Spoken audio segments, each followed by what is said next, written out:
नमस्कार दोस्तों, स्वागत है आपका हमारे चैनल दिमाग की बत्ती में। आज हम आपके लिए लेकर आए हैं इतिहास के पन्नों से निकाली गई एक ऐसी खौफनाक और रहस्यमयी दास्तान जिसे सुनकर आज भी लोगों की रूह कांप जाती है। यह कोई साधारण कहानी नहीं है, बल्कि यह एक ऐसी चुनौती की गाथा है जिसने मुगल साम्राज्य की नींव को मानसिक रूप से झकझोर कर रख दिया था।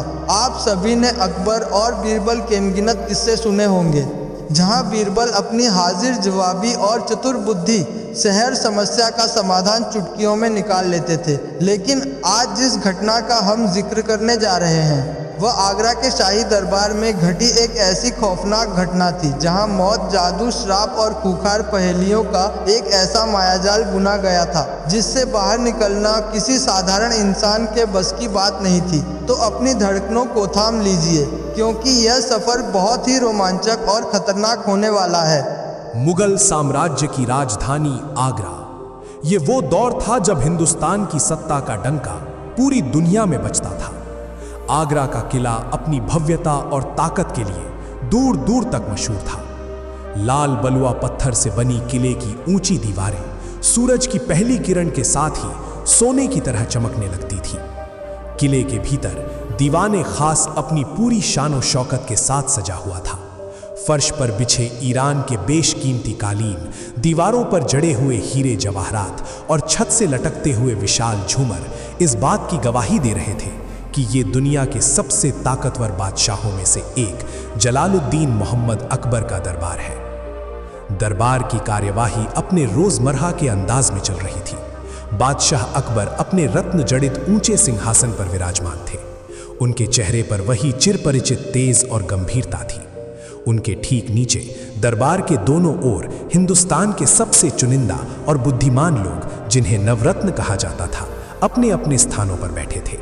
वातावरण में एक अजीब सी शांति थी, जिसमें केवल मंत्रियों की हल्की फुसफुसाहट और बाहर पहरा देते सैनिकों की भारी आवाज को गूंज रही थी।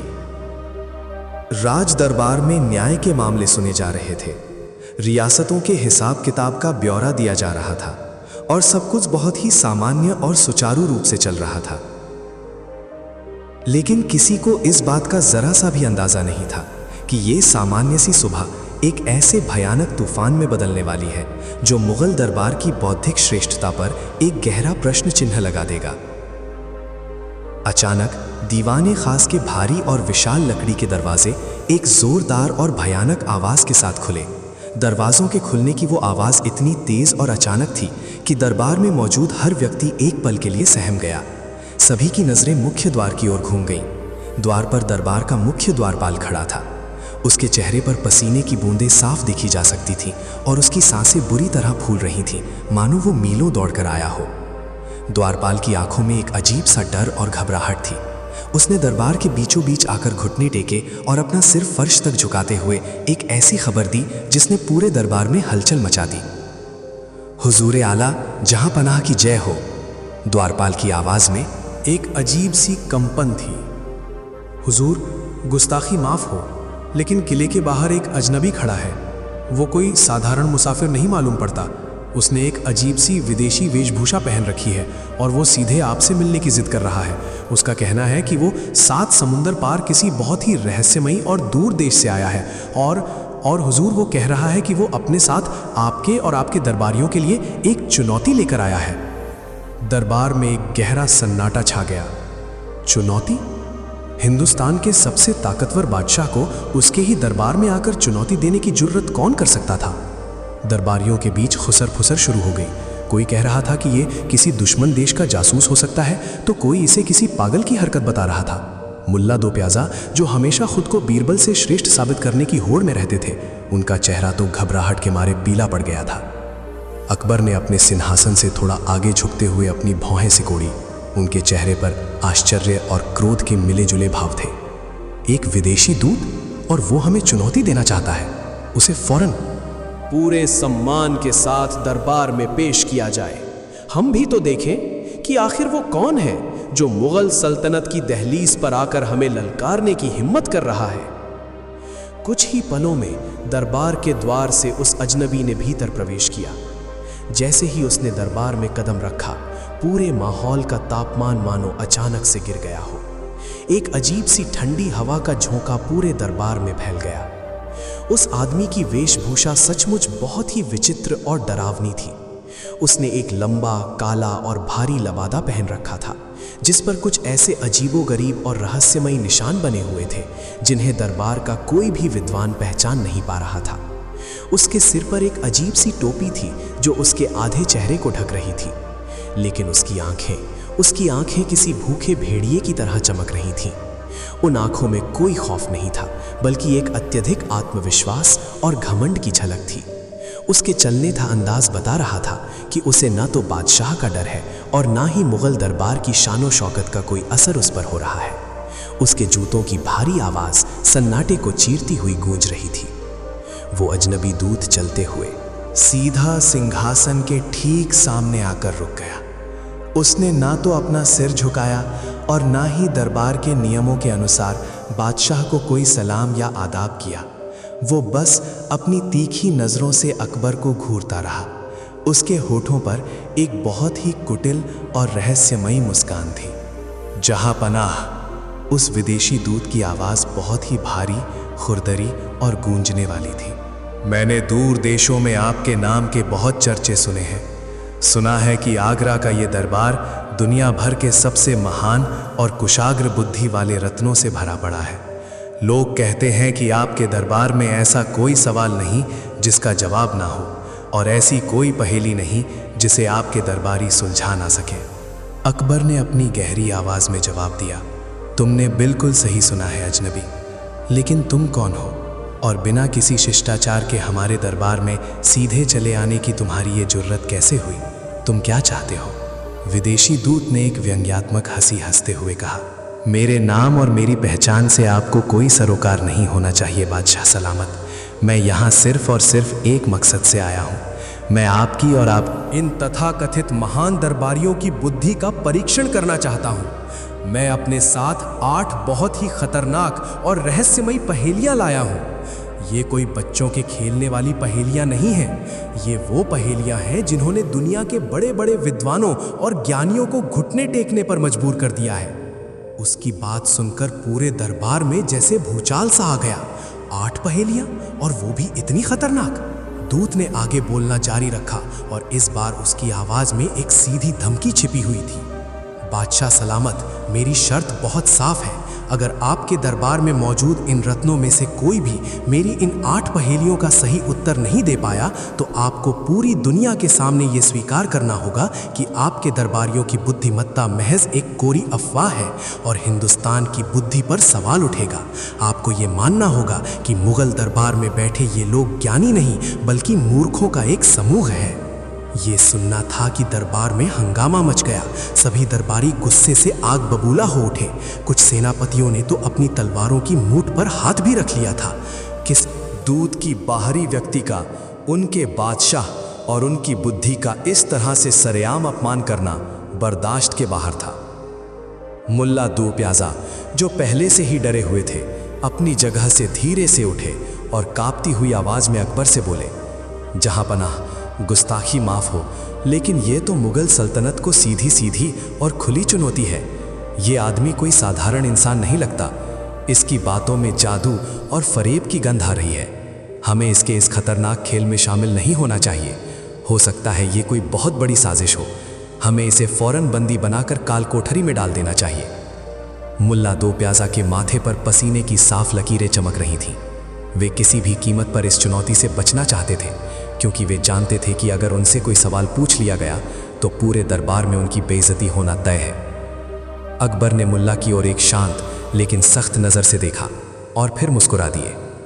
बादशाह को अपने दरबार और विशेषकर अपने सबसे प्रिय रत्न पर पूरा भरोसा था। उन्होंने दूत की आंखों में आंखें डालते हुए बहुत ही गर्व के साथ कहा, हम मुगल हैं दूत, हम न तुम मैदाने जंग में किसी चुनौती से पीठ दिखाते हैं और ना ही बुद्धि की परीक्षा में। तुमने हमारे ज्ञान और हमारे दरबारियों की बुद्धिमत्ता को ललकारा है। हमें तुम्हारी ये चुनौती पूरी तरह से स्वीकार है, क्योंकि तुम शायद भूल रहे हो कि हमारे पास हिंदुस्तान का सबसे तेज दिमाग मौजूद है। हमारे पास बीरबल है। बादशाह के मुंह से अपना नाम सुनते ही दरबार के एक कोने में बहुत ही शांति और शालीनता से खड़े बीरबल के चेहरे पर एक हल्की और सौम्य मुस्कान आ गई। बीरबल, जो अब तक इस पूरी घटना को बहुत ही ध्यान और बारीकी से देख रहे थे, धीरे धीरे अपने स्थान से आगे आए। उनकी चाल में एक अद्भुत आत्मविश्वास था। उनके चेहरे पर ना तो कोई डर था और ना ही कोई घबराहट। वे जानते थे कि ये कोई आम चुनौती नहीं है, लेकिन वे ये भी जानते थे कि शांत दिमाग और सही सोच से बड़ी पहेली को सुलझाया जा सकता है। बीरबल ने आगे आकर बादशाह अकबर के सामने अपना सिर झुकाया और बहुत ही अदब से कहा, हुजूर का इकबाल बुलंद हो, जहां पनाह आपकी आज्ञा सिर आंखों पर। इस विदेशी दूत की चुनौती हमें स्वीकार है। ये ना सिर्फ आपके मान की बात है, बल्कि ये पूरे हिंदुस्तान की मिट्टी और यहाँ के ज्ञान की परीक्षा है। फिर बीरबल उस विदेशी दूत की तरफ मुड़े। उनकी आंखों में एक अजीब सी चमक थी। उन्होंने बहुत ही शांत लेकिन दृढ़ आवाज में कहा, अजनबी दूत, तुम्हारा स्वागत है। तुम अपनी पहेलियां पूछ सकते हो। हिंदुस्तान की धरती ने आज तक किसी भी जिज्ञासु को खाली हाथ नहीं लौटाया है। पूछो अपना पहला सवाल। विदेशी दूत ने बीरबल को सिर से पैर तक बहुत ही गौर से देखा।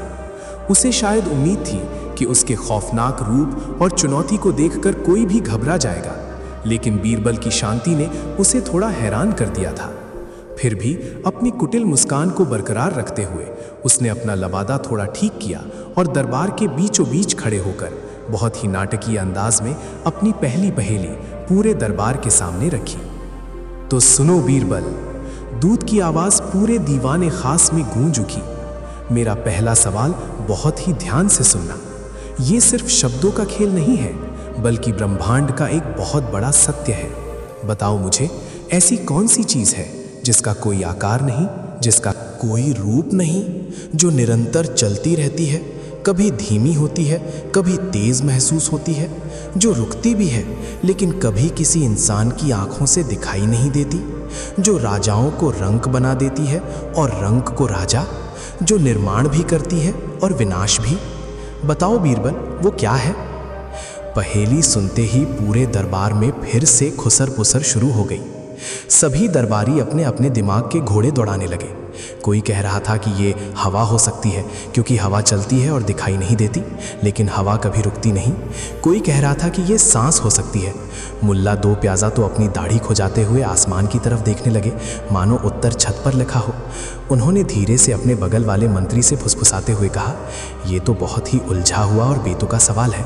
ऐसी कौन सी चीज़ हो सकती है जो चलती भी है और रुकती भी है और ऊपर से दिखाई भी नहीं देती? ये आदमी पक्का हमें बेवकूफ़ बना रहा है। उधर सिंहासन पर बैठे बादशाह अकबर की नज़रें सिर्फ और सिर्फ बीरबल पर टिकी थीं। उन्हें बीरबल की क्षमता पर पूरा विश्वास था। बीरबल ने एक पल लिए अपनी आंखें बंद कर लीं।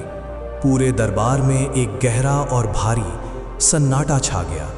सुई गिरने की आवाज़ भी साफ सुनी जा सकती थी। बीरबल का दिमाग उस पहेली के हर एक शब्द का विश्लेषण कर रहा था। चलती है, रुकती है, दिखाई नहीं देती, राजा को रंक बनाती है। अचानक बीरबल के चेहरे पर एक अत्यंत शांत और विजयी मुस्कान तैर गई। उन्होंने अपनी आंखें खोलीं और सीधे विदेशी दूत की आंखों में देखते हुए बहुत ही स्पष्ट और मधुर आवाज में कहा, तुम्हारे इस रहस्यमयी सवाल का उत्तर बहुत ही सरल है दूत। वो चीज जो निरंतर चलती है, जो कभी किसी के लिए नहीं रुकती, लेकिन जब किसी का अंत आता है तो उसके लिए वो हमेशा के लिए रुक जाती है, जिसे आज तक किसी ने अपनी आंखों से नहीं देखा, लेकिन जिसका प्रभाव इस पूरी सृष्टि पर सबसे अधिक है, जो वक्त आने पर एक भिखारी को राज सिंहासन पर बिठा देती है और एक शक्तिशाली राजा को मिट्टी में मिला देती है। तुम्हारे इस पहले सवाल का उत्तर है समय, वक्त। बीरबल के मुंह से ये उत्तर निकलते ही पूरे दरबार में खुशी और आश्चर्य की लहर दौड़ गई। सभी दरबारी एक साथ बीरबल की जय जय कर रूम करने लगे। मुल्ला दो प्याजा ने भी दिखावे के लिए ताली बजाई, हालांकि उनके चेहरे पर ईर्ष्या साफ दिखाई दे रही थी। बादशाह अकबर का सीना गर्व से चौड़ा हो गया और उन्होंने जोर से कहा, वाह बीरबल, बहुत खूब, तुमने मुगल दरबार का सिर फक्र से ऊंचा कर दिया। विदेशी दूत के चेहरे का रंग उड़ गया।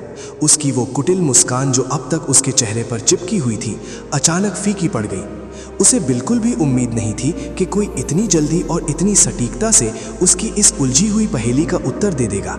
वो कुछ पलों के लिए अवाक रह गया।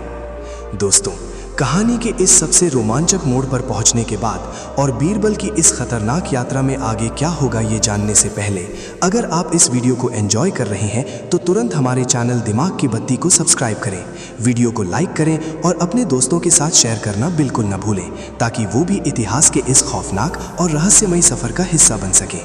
बेल आइकन जरूर दबाएं ताकि अगला भाग आते ही आपको नोटिफिकेशन मिल जाए। तो चलिए बिना किसी देरी के वापस चलते हैं। आगरा के उस खौफनाक दरबार में दूत ने अपनी हार को छुपाने की कोशिश करते हुए एक बार फिर से एक भयानक और ठंडी हंसी हंसी। उसकी हंसी की गूंज से दरबारियों की खुशियां बीच में ही रुक गईं। बहुत खूब बीरबल, मैं मानता हूं कि तुम्हारा दिमाग बहुत तेज है, दूत ने अपनी आवाज को और अधिक भारी और रहस्यमयी बनाते हुए कहा। तुमने मेरी पहली पहेली का उत्तर दे दिया है, लेकिन तुम शायद भूल रहे हो कि ये तो महज एक शुरुआत थी। असली खेल तो अब शुरू होगा। तुमने जो अभी सुलझाया वो तो सिर्फ एक दिमागी कसरत थी। अकबर ने अपनी भौएं चढ़ाते हुए पूछा, तुम्हारा क्या मतलब है दूत? तुमने 8 पहेलियां पूछी थी, पहली का जवाब तुम्हें मिल गया है। अब बिना कोई समय बर्बाद किए अपनी बाकी पहेलियां सामने रखो। विदेशी दूत ने अपना सिर नकारात्मक रूप से हिलाया और बोला, नहीं जहांपना, बाकी की 7 पहेलियां मैं यहाँ इस आरामदायक और सुरक्षित दरबार में खड़े होकर नहीं पूछूंगा। मेरी बाकी की 7 पहेलियां केवल शब्दों का जाल नहीं है, बल्कि वे मौत, श्राप और भयंकर जादू के जाल हैं। हर एक पहेली का जवाब हिंदुस्तान के अलग अलग और सबसे खतरनाक कोनों में छुपा हुआ है। पूरा दरबार एक बार फिर से स्तब्ध रह गया। अलग अलग कोनों में? अकबर ने हैरान होते हुए पूछा। तुम्हारे कहने का क्या तात्पर्य है? स्पष्ट रूप से कहो। दूत ने अपने लबादे के अंदर से एक पुराना फटा हुआ और खून के धब्बों वाला नक्शा निकाला और उसे दरबार के फर्श पर फेंक दिया। हाँ जहांपना, इन बाकी पहेलियों के जवाब ढूंढने के लिए बीरबल को आगरा का यह सुरक्षित किला छोड़ना होगा। उसे एक ऐसी खौफनाक यात्रा पर जाना होगा जहां हर कदम पर मौत उसका इंतजार कर रही होगी। उसे उन घने जंगलों में जाना होगा जहां सूरज की रोशनी भी जाने से डरती है।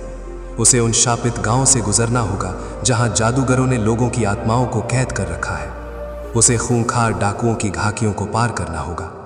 हर स्थान पर उसे मेरी एक नई पहेली मिलेगी, और अगर वो उस पहेली को सुलझाने में नाकाम रहा तो वो कभी वापस लौटकर आगरा नहीं आ पाएगा। उसकी मौत निश्चित है। ये सुनते ही दरबार का माहौल पूरी तरह से खौफनाक हो गया। एक पहेली का जवाब देने के लिए अपनी जान दांव पर लग गाना, ये तो सरासर पागलपन था। मुल्ला दो प्याजा का चेहरा तो डर के मारे बिल्कुल सफेद पड़ गया। उनके पैरों तले जमीन खिसक गई। वे मन ही मन भगवान से प्रार्थना करने लगे कि कहीं बादशाह अकबर इस यात्रा पर उनके साथ जाने का आदेश न दे दें। वे कांपते हुए उठे और बोले, जहांपना, ये तो सरासर आत्महत्या है। एक अजनबी की बेतुकी शर्तों के लिए हम अपने सबसे होनहार मंत्री की जान जोखिम में नहीं डाल सकते। ये आदमी कोई दूत नहीं बल्कि मौत का फरिश्ता है। हमें इसकी कोई शर्त नहीं माननी चाहिए। लेकिन बीरबल के चेहरे पर अब भी वही असीम शांति और दृढ़ता थी। उन्होंने मुल्ला दो प्याजा की तरफ देखा और फिर मुस्कुराते हुए अकबर की ओर मुड़े। बीरबल अच्छी तरह जानते थे कि ये केवल एक चुनौती नहीं है, बल्कि मुगल सल्तनत की साख का सवाल है। अगर उन्होंने आज कदम पीछे खींच लिए तो इतिहास उन्हें एक कायर के रूप में याद रखेगा। हुजूर, बीरबल ने अत्यंत सम्मान के साथ अपना सिर झुकाते हुए कहा, मुल्ला जी का डरना स्वाभाविक है, लेकिन ज्ञान और बुद्धिमत्ता का असली परीक्षण तभी होता है जब वो विपरीत और खतर परिस्थितियों में किया जाए। मुझे ये यात्रा स्वीकार है। मैं उन सभी स्थानों पर जाऊंगा, उन सभी खतरों का सामना करूंगा और इस विदेशी दूत की हर एक पहेली को सुलझाकर वापस लौटूंगा। मैं आपको वचन देता हूं जहांपना।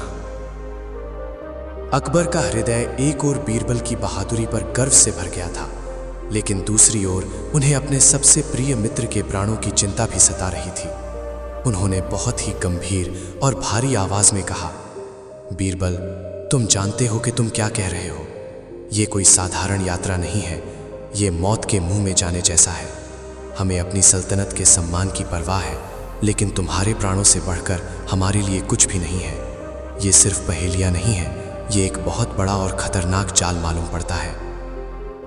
बीरबल ने बादशाह की आंखों में देखते हुए पूरे आत्मविश्वास के साथ उत्तर दिया, जहां बना, जब तक आपका आशीर्वाद मेरे साथ है, दुनिया की कोई भी ताकत, कोई भी जादूगर या कोई भी मौत की घाटी मेरा रास्ता नहीं रोक सकती। बुद्धि की तलवार से हर अंधकार को चीरा जा सकता है। मुझे आज्ञा दीजिए हुजूर, मैं हर हाल में जीत कर ही वापस लौटूंगा, ये मेरा आपसे वादा है। बादशाह अकबर ने बीरबल के उस अटूट विश्वास को देखा और उन्हें महसूस हुआ कि बीरबल को रोकना अब संभव नहीं है। उन्होंने एक लंबी सांस ली और अपना हाथ उठाकर बीरबल को आशीर्वाद दिया। ठीक है बीरबल, तुम्हारी इच्छा का सम्मान करते हुए हम तुम्हें इस यात्रा पर जाने की अनुमति देते हैं। अल्लाह तुम्हारी रक्षा करे और तुम्हें हर खतरे से सुरक्षित बाहर निकाले। मुगल सल्तनत की दुआएं और हमारी पूरी ताकत तुम्हारे साथ है। ये सुनते ही वो विदेशी दूत जोर जोर से और भयानक तरीके से हंसने लगा। उसकी हंसी से दरबार के झूमर तक हिलने लगे। बहुत अच्छे बीरबल, तुम्हारी ये बहादुरी तारीफ के काबिल है, लेकिन याद रखना, मौत की घाटियों में ज्ञान काम नहीं आता, वहां सिर्फ खौफ राज करता है। अपनी यात्रा की तैयारी करो, कल सुबह की पहली किरण के साथ तुम्हारी ये खौफनाक यात्रा शुरू होगी। और भूलना मत, पहली मंजिल वो घना काला जंगल है जहां से आज तक कोई भी मुसाफिर जिंदा वापस नहीं लौटा है।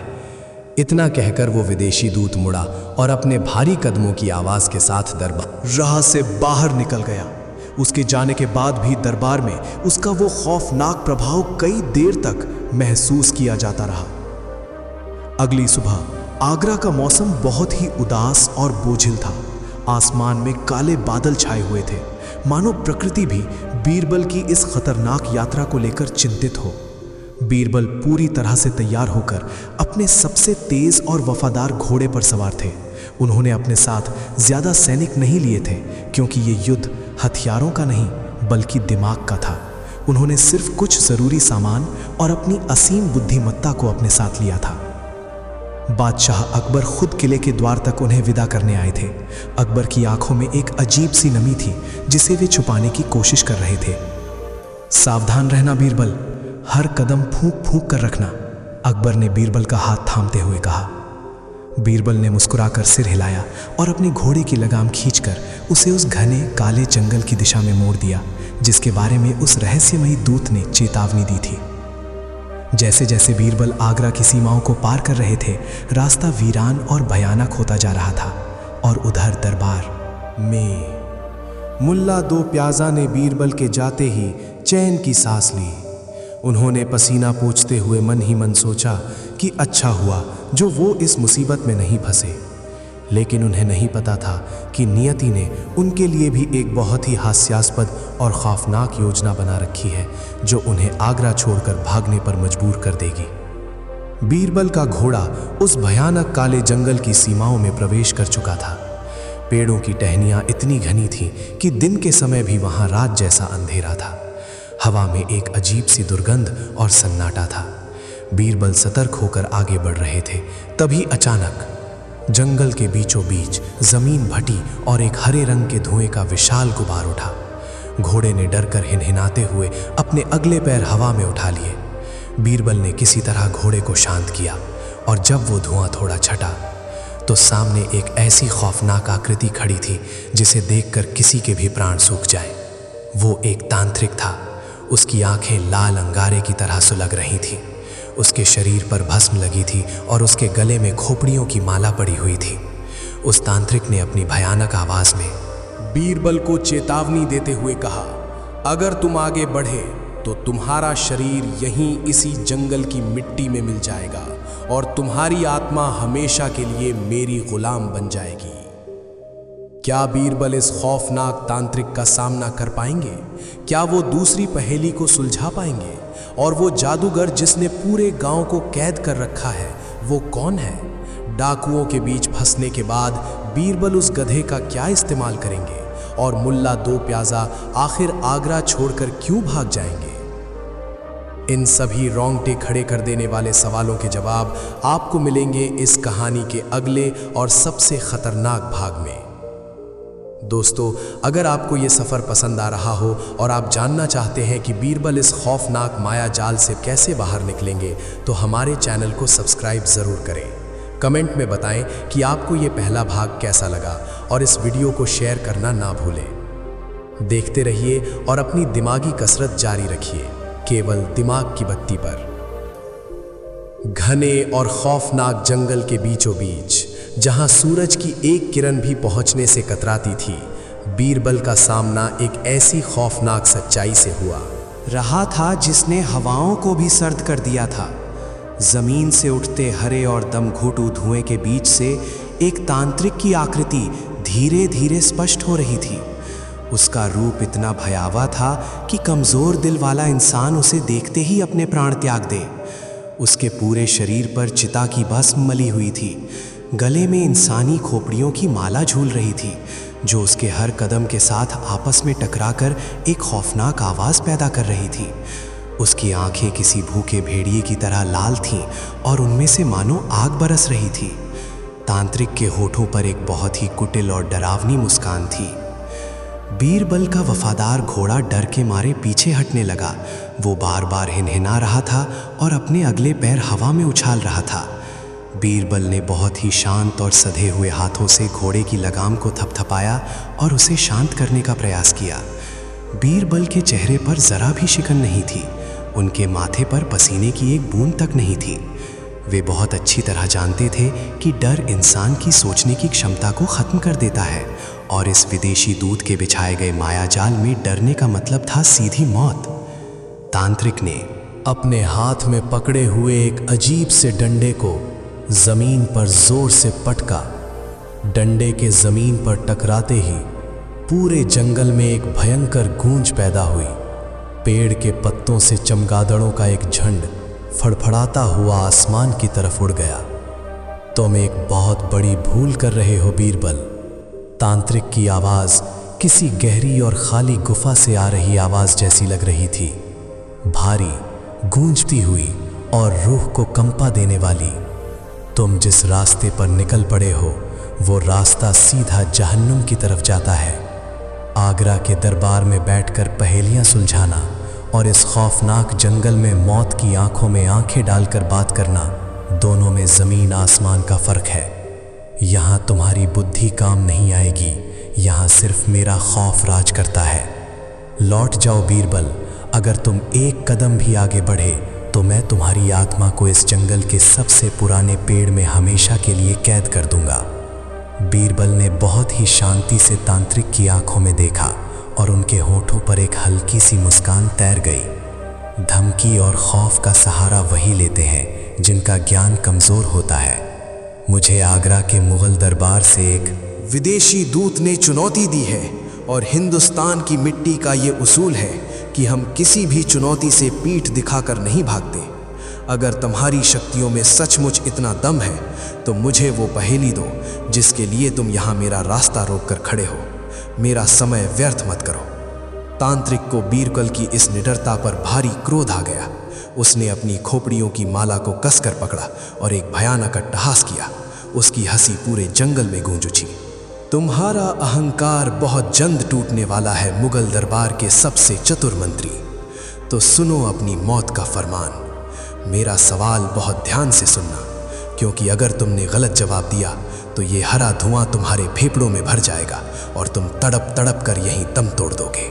तांत्रिक ने अपनी लाल आंखों को फाड़ते हुए और अपनी भयानक आवाज को और अधिक डरावना बनाते हुए कहा, ऐसी कौन सी चीज है जिसे इंसान जितना ज्यादा जमाने से छुपाने की कोशिश करता है, जिसे वो जितना गहरे दफन करना चाहता है, वो चीज उतनी ही ताकत के साथ, उतनी ही तेजी से बाहर आती है, जो कभी किसी के दबाव में नहीं रह। हाथी, बताओ बीरबल, वो क्या है?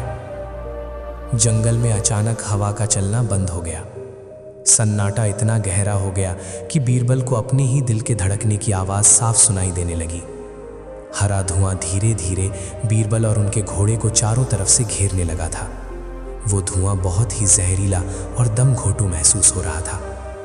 बीरबल ने अपनी आंखें बंद कर लीं। उन्होंने अपने दिमाग को एकाग्र किया। पहेली के शब्द उनके दिमाग में गूंजने लगे। जिसे जितना छुपाओ वो उतना ही बाहर आती है। कोई आम इंसान होता तो शायद किसी खजाने, दौलत या बीमारी का नाम लेता, लेकिन बीरबल जानते थे कि यह पहेली भौतिक चीज़ों के बारे में नहीं है। ये मानवीय स्वभाव और ब्रह्मांड के एक अटल सत्य से जुड़ी हुई है। इंसान सबसे ज़्यादा क्या छुपाने की कोशिश करता है?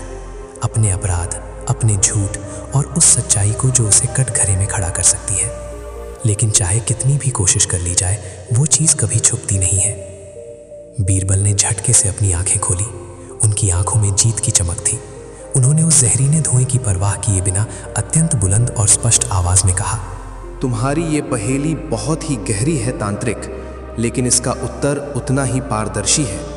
दुनिया में केवल एक ही चीज़ है जिसे इंसान अंधेरे कमरों में, झूठ के पर्दों के पीछे और गहरी खाइयों में छुपाने की लाख कोशिश करता है, लेकिन समय आने पर वो चीज़ हर पर्दे को फाड़कर, हर अंधेरे को चीरकर दुनिया के सामने आ ही जाती है।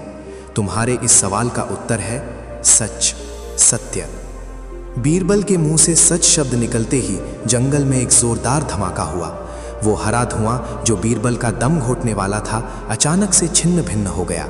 तांत्रिक के चेहरे पर एक भयानक दर्द के भाव उभर आए। वो जोर जोर से चीखने लगा, नहीं, ये नहीं हो सकता, तुमने मेरा तिलिस्म तोड़ दिया। तांत्रिक का शरीर अचानक से कांपने लगा और देखते ही देखते वो राख के एक ढेर में बदल गया। हवा का एक तेज झोंका आया और उस राख को उड़ा कर ले गया। तांत्रिक का साया हटते ही उस घने जंगल में अचानक से सूरज की सुनहरी किरणें पेड़ों की टहनियों को चीरती हुई जमीन पर पड़ने लगी। जंगल का वो खौफनाक और दमघोटू माहौल एकदम से शांत और खुशनुमा हो गया। बीरबल ने चैन की सांस ली। उन्होंने आसमान की तरफ देखकर ईश्वर का धन्यवाद किया। उन्हें समझ में आ गया था कि विदेशी दूत की ये पहेलियां महज दिमागी खेल नहीं है, बल्कि ये एक बहुत बड़ा मनोवैज्ञानिक और जादुई युद्ध है। उन्होंने अपने घोड़े की लगाम खींची और अपनी अगली मंजिल की ओर बढ़ चले। दोस्तों, बीरबल के इस रोंगटे खड़े कर देने वाले सफ़र में आगे बढ़ने से पहले और ये जानने से पहले कि अगले गांव में कौन सा खौफनाक जादूगर उनका इंतज़ार कर रहा है, मैं आपसे एक छोटी सी बात कहना चाहता हूँ। अगर आपको ये रहस्यमयी और रोमांचक दास्तान पसंद आ रही है और आप चाहते हैं कि हम आपके लिए इतिहास और रहस्य की ऐसी ही और भी खौफनाक कहानियाँ लेकर आते रहें, तो अभी हमारे चैनल दिमाग की बत्ती को सब्सक्राइब कर लें, वीडियो को लाइक करें और इसे अपने दोस्तों के साथ शेयर करके उन्हें भी इस रहस्यमयी सफ़र का हिस्सा बनाएं। आपका समर्थन ही हमारी सबसे बड़ी ताकत है। तो चलिए बिना किसी रुकावट के वापस चलते हैं बीरबल की इस खतरनाक यात्रा पर। जंगल को सुरक्षित पार करने के बाद बीरबल का घोड़ा एक पगडंडी पर दौड़ रहा था। मौसम अब पहले से बेहतर था, लेकिन बीरबल का दिमाग लगातार काम कर रहा था।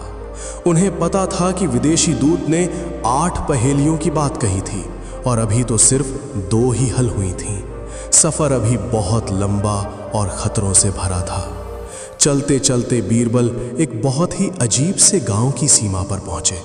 दूर से देखने पर यह गांव बहुत ही सामान्य लग रहा था। मिट्टी के बने छोटे छोटे घर, घरों के बाहर बंधी हुई गायें बकरियां और खेतों में काम करते हुए लोग।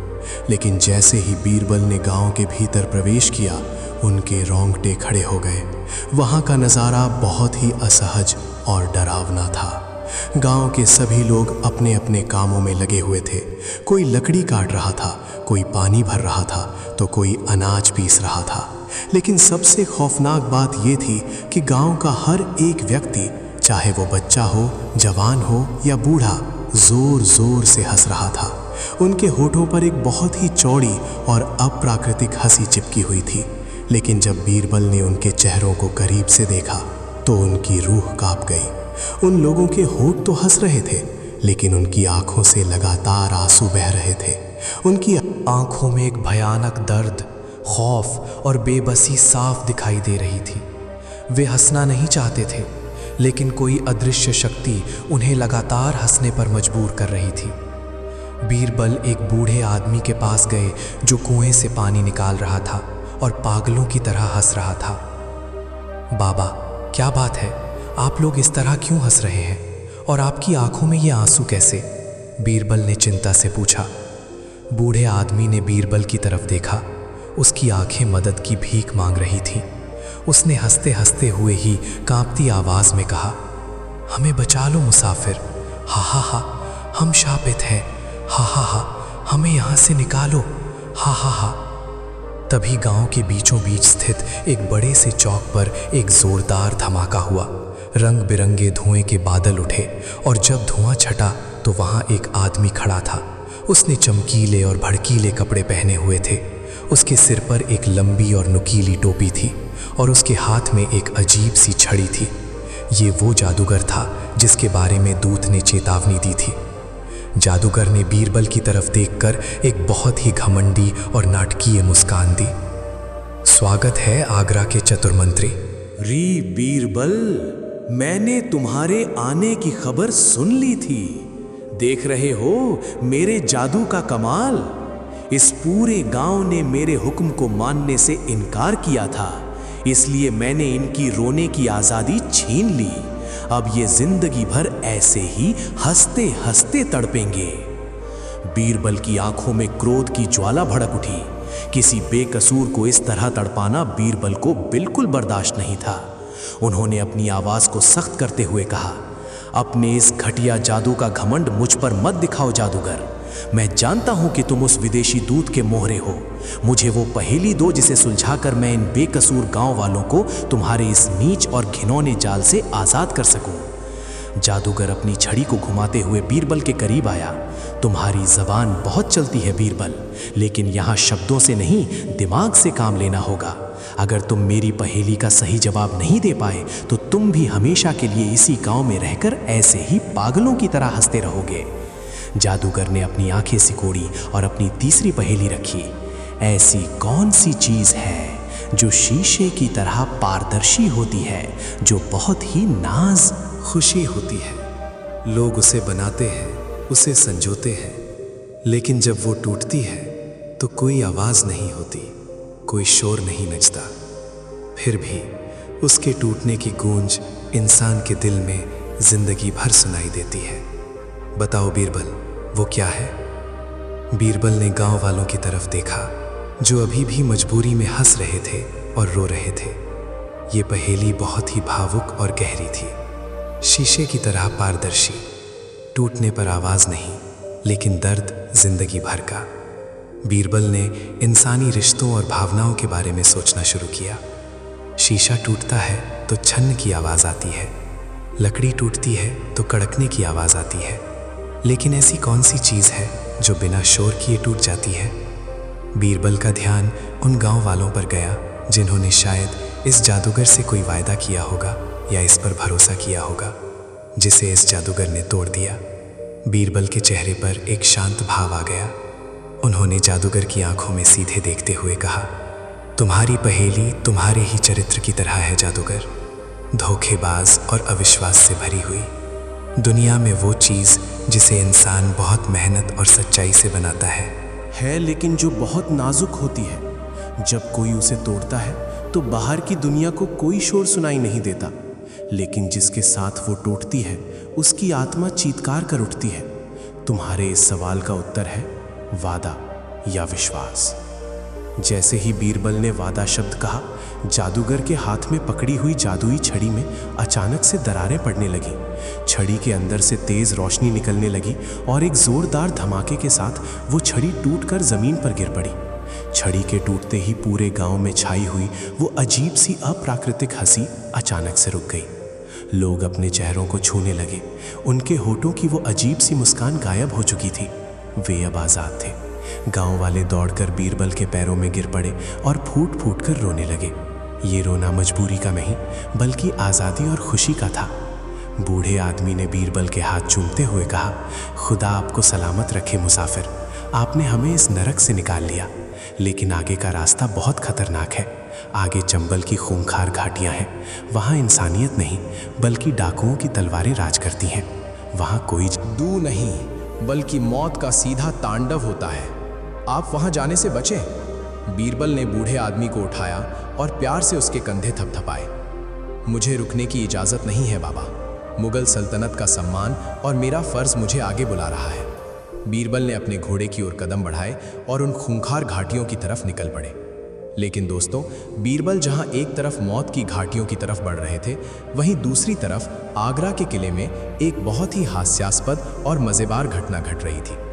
बीरबल की इस खतरनाक यात्रा का सबसे ज्यादा असर किसी पर पड़ा था तो वो थे मुल्ला दो प्याजा। जब से वो विदेशी दूत दरबार से गया था, मुल्ला दो प्याजा की रातों की नींद और दिन का चैन पूरी तरह से उड़ चुका था। उन्हें हर पल यही डर सता रहा था कि अगर बीरबल किसी पहेली का जवाब नहीं दे पाए और हार गए तो दूत वापस आएगा और इस बार अकबर बादशाह बीरबल की जगह मुल्ला दो प्याजा को अगली पहेली सुलझाने के लिए भेज देंगे। ये ख्याल आते ही मुल्ला जी के माथे पर पसीने की नदियां बहने लगती थीं। उस रात आगरा में तेज हवाएं चल रही थीं। मुल्ला दो प्याजा अपने आलीशान कमरे में अपने नर्म बिस्तर पर लेटे हुए थे, लेकिन उनकी आंखें खौफ के मारे पूरी तरह से खुली हुई थीं। कमरे में जल रही मोमबत्तियों की रोशनी में उन्हें दीवार पर बनने वाली हर परछाई उस विदेशी दूत या किसी भयानक तांत्रिक जैसी लग रही थी।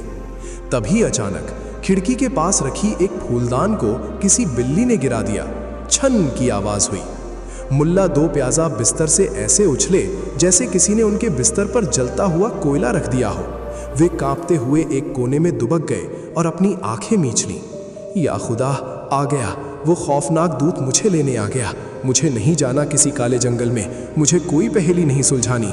मैं तो अनपढ़ हूँ, मेरी बुद्धि तो घुटनों में है। वे डर के मारे खुद को ही कोसने लगे। जब कुछ देर तक कोई आवाज नहीं आई तो मुल्ला जी ने धीरे से एक आंख खोली। उन्हें समझ में आ गया कि अब आगरा में रहना खतरे से खाली नहीं है। अगर सुबह बादशाह ने उन्हें दरबार में बुला लिया तो उनकी खैर नहीं। उन्होंने तय किया कि जब तक बीरबल इस मुसीबत को टाल नहीं देते वे आगरा से दूर चले जाएंगे। मुल्ला दो प्याजा ने रात के अंधेरे में ही अपना एक छोटा सा संदूक निकाला। उसमें कुछ कीमती मोहरें और कपड़े ठूसे। उन्होंने अपनी वो शाही पोशाक उतारी और एक आम और फटे पुराने मुसाफिर वाले कपड़े पहन लिए ताकि कोई उन्हें पहचान ना सके। उन्होंने अपनी दाढ़ी को भी कपड़े से बांध लिया। रात के तीसरे पहर जब किले के पहरेदार ऊँघ रहे थे, मुल्ला दो प्याजा बिल्ली की तरह दबे पांव आगरा किले के पिछले दरवाजे से बाहर निकल गए। वे सड़क पर भागते हुए अपने आप से बड़बड़ा रहे थे, बीरबल को तो शौक है अपनी जान खतरे में डालने का, मुझे क्या पड़ी है, मैं तो चला अपनी खाला के घर। जब तक ये पहेलियों का भूत नहीं उतरता मैं आगरा की शक्ल नहीं देखने वाला। और इस तरह मुल्ला दो प्याजा, जो हमेशा खुद को सबसे अक्लमंद साबित करने की कोशिश करते थे, डर के मारे दुम दबाकर भाग खड़े हुए। ये नज़ारा इतना हास्यास्पद था कि अगर कोई देख लेता तो हंस हंस कर लोटपोट हो जाता। उधर मुल्ला जी आगरा से भाग रहे थे और इधर बीरबल चंबल की उन खूंखार घाटियों में प्रवेश कर चुके थे। यहाँ का मौसम बहुत ही सूखा और गर्म था। जमीन फटी हुई थी और चारों तरफ ऊंचे ऊंचे मिट्टी के टीले और गहरी खाइयां थीं। ये वो इलाका था जहां परिंदा भी पर मारने से पहले 100 बार सोचता था। ये चंबल के खूंखार डाकुओं का इलाका था। बीरबल बहुत सावधानी से अपने घोड़े को आगे बढ़ा रहे थे। उन्हें हर टीले के पीछे किसी के छिपे होने का अंदेशा हो रहा था और उनका ये अंदेशा बिल्कुल सही साबित हुआ। अचानक घाटियों के ऊपर से जोरदार सीटियों की आवाजें गूंजने लगी। इससे पहले कि बीरबल कुछ समझ पाते, चारों तरफ से दर्जनों नकाबपोश डाकू रस्सियों के सहारे टीलों से नीचे कूद पड़े। उनके हाथों में नंगी और चमकती हुई तलवारें थीं। उन्होंने पलक झपकते ही बीरबल को चारों तरफ से घेर लिया। बीरबल ने अपनी तलवार निकालने की कोशिश की, लेकिन डाकुओं की संख्या इतनी ज्यादा थी कि कोई भी विरोध करना बेवकूफ़ी होती। एक विशालकाय डाकू, जो शायद उनका सेनापति था, आगे आया और उसने बीरबल के घोड़े की लगाम पकड़ ली। बहुत हिम्मत है मुसाफिर तुझ में, जो तूने मौत की इस घाटी में कदम रखने की जुर्रत की। डाकू गुर्राया। उसने अपने साथियों को इशारा किया। डाकुओं ने बीरबल को घोड़े से नीचे उतारा और उनके हाथ पीछे की तरफ मोटी रस्सियों से बांध दिए। बीरबल बिल्कुल शांत रहे। वे जानते थे कि सही समय आने पर ही दिमाग का इस्तेमाल किया जा सकता है। डाकू बीरबल को खींचते हुए घाटियों के बहुत गहरे और गुप्त हिस्से में ले गए, जहां उनका मुख्य अड्डा था। वहां सैकड़ों डाकू मौजूद थे। बीच में एक ऊंची चट्टान पर डाकुओं का सरदार बैठा था। उसका चेहरा भयंकर था। एक आंख पर पट्टी बंधी थी और चेहरे पर एक बड़ा सा घाव का निशान था। सेनापति ने बीरबल को सरदार के सामने धक्का देकर गिरा दिया। सरदार, ये आदमी बिना खौफ के हमारी सीमा में घूम रहा था। इसके कपड़े देखकर लगता है कि ये कोई अमीर दरबारी है। सरदार ने अपनी एकमात्र आंख से बीरबल को घूरा।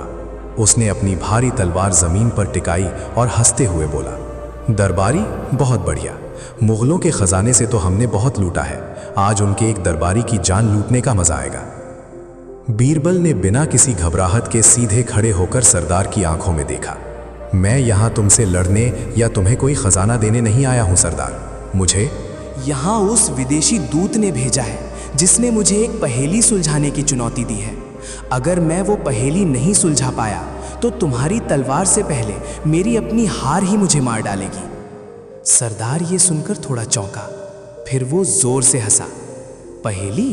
तो तू वो बीरबल है जिसकी अक्ल के चर्चे यहाँ घाटियों तक पहुँच चुके हैं। मुझे उस दूत ने पहले ही बता दिया था कि तू यहाँ आएगा। उसने मुझे बहुत सारा सोना दिया है सिर्फ इस बात के लिए कि मैं तुझे यहाँ से जिंदा वापस ना जाने दूँ। लेकिन मैं डाकू हूँ, कोई हत्यारा नहीं। मैं भी तेरी अक्ल का तमाशा देखना चाहता हूँ। सरदार अपनी चट्टान से नीचे उतरा और बीरबल के बिल्कुल करीब आकर खड़ा हो गया। उस दूत ने मुझे तेरे लिए एक पहेली दी है। अगर तूने उसका सही जवाब दे दिया तो मैं तुझे पूरे सम्मान के साथ अपनी सीमा से बाहर सुरक्षित छोड़ाऊंगा। लेकिन अगर तेरा जवाब गलत हुआ तो तेरा सिर धड़ से अलग करके आगरा के किले के दरवाजे पर लटका दिया जाएगा।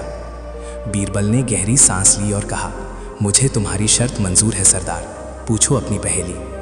सरदार ने अपने डाकुओं की रफ देखकर एक कुटिल मुस्कान दी और फिर बीरबल से पूछा, ऐसी कौन सी चीज या प्राणी है जो सुबह से लेकर रात तक बिना रुके बिना थके सबसे ज्यादा खून पसीना एक करता है, जो दूसरों का सारा बोझ अपने कंधों पर उठाता है, जो सबसे ज्यादा मेहनत करता है, लेकिन इसके बावजूद दुनिया उसे कभी सम्मान नहीं देती।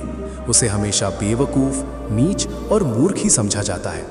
बताओ बीरबल, वो क्या है? ये सवाल सुनकर डाकुओं के बीच खुसुर फुसुर होने लगी। कोई किसान के बारे में सोच रहा था तो कोई मजदूर के बारे में। बीरबल का दिमाग भी तेजी से दौड़ने लगा। मेहनत करने वाला, बोझ उठाने वाला, लेकिन फिर भी मूर्ख कहलाने वाला। बीरबल ने चारों तरफ नजर दौड़ाई। उन्होंने डाकुओं के अड्डे का मुआयना किया। वहां हथियार पड़े थे, लूटा हुआ खजाना पड़ा था और एक कोने में कुछ जानवर बंधे हुए थे। घोड़ों के साथ साथ वहां कुछ गधे भी बंधे हुए थे, जिनकी पीठ पर लूटे हुए खजाने की भारी भरकम बोरियां लदी हुई थी।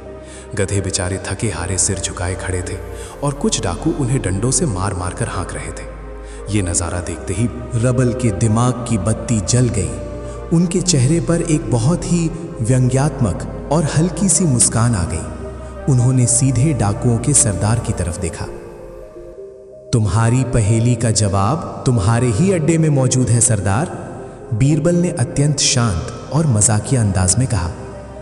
वो प्राणी जो सुबह से शाम तक बिना कोई शिकायत किए दूसरों का भारी से भारी बोझ उठाता है, जो सबसे ज्यादा पसीना बहाता है, लेकिन फिर भी दुनिया वाले जब किसी को बेवकूफ़ कहना चाहते हैं तो उसी का नाम लेते हैं। उसे कभी वो सम्मान नहीं मिलता जिसका वो असली हकदार है। तुम्हारे इस सवाल का सही उत्तर है गधा।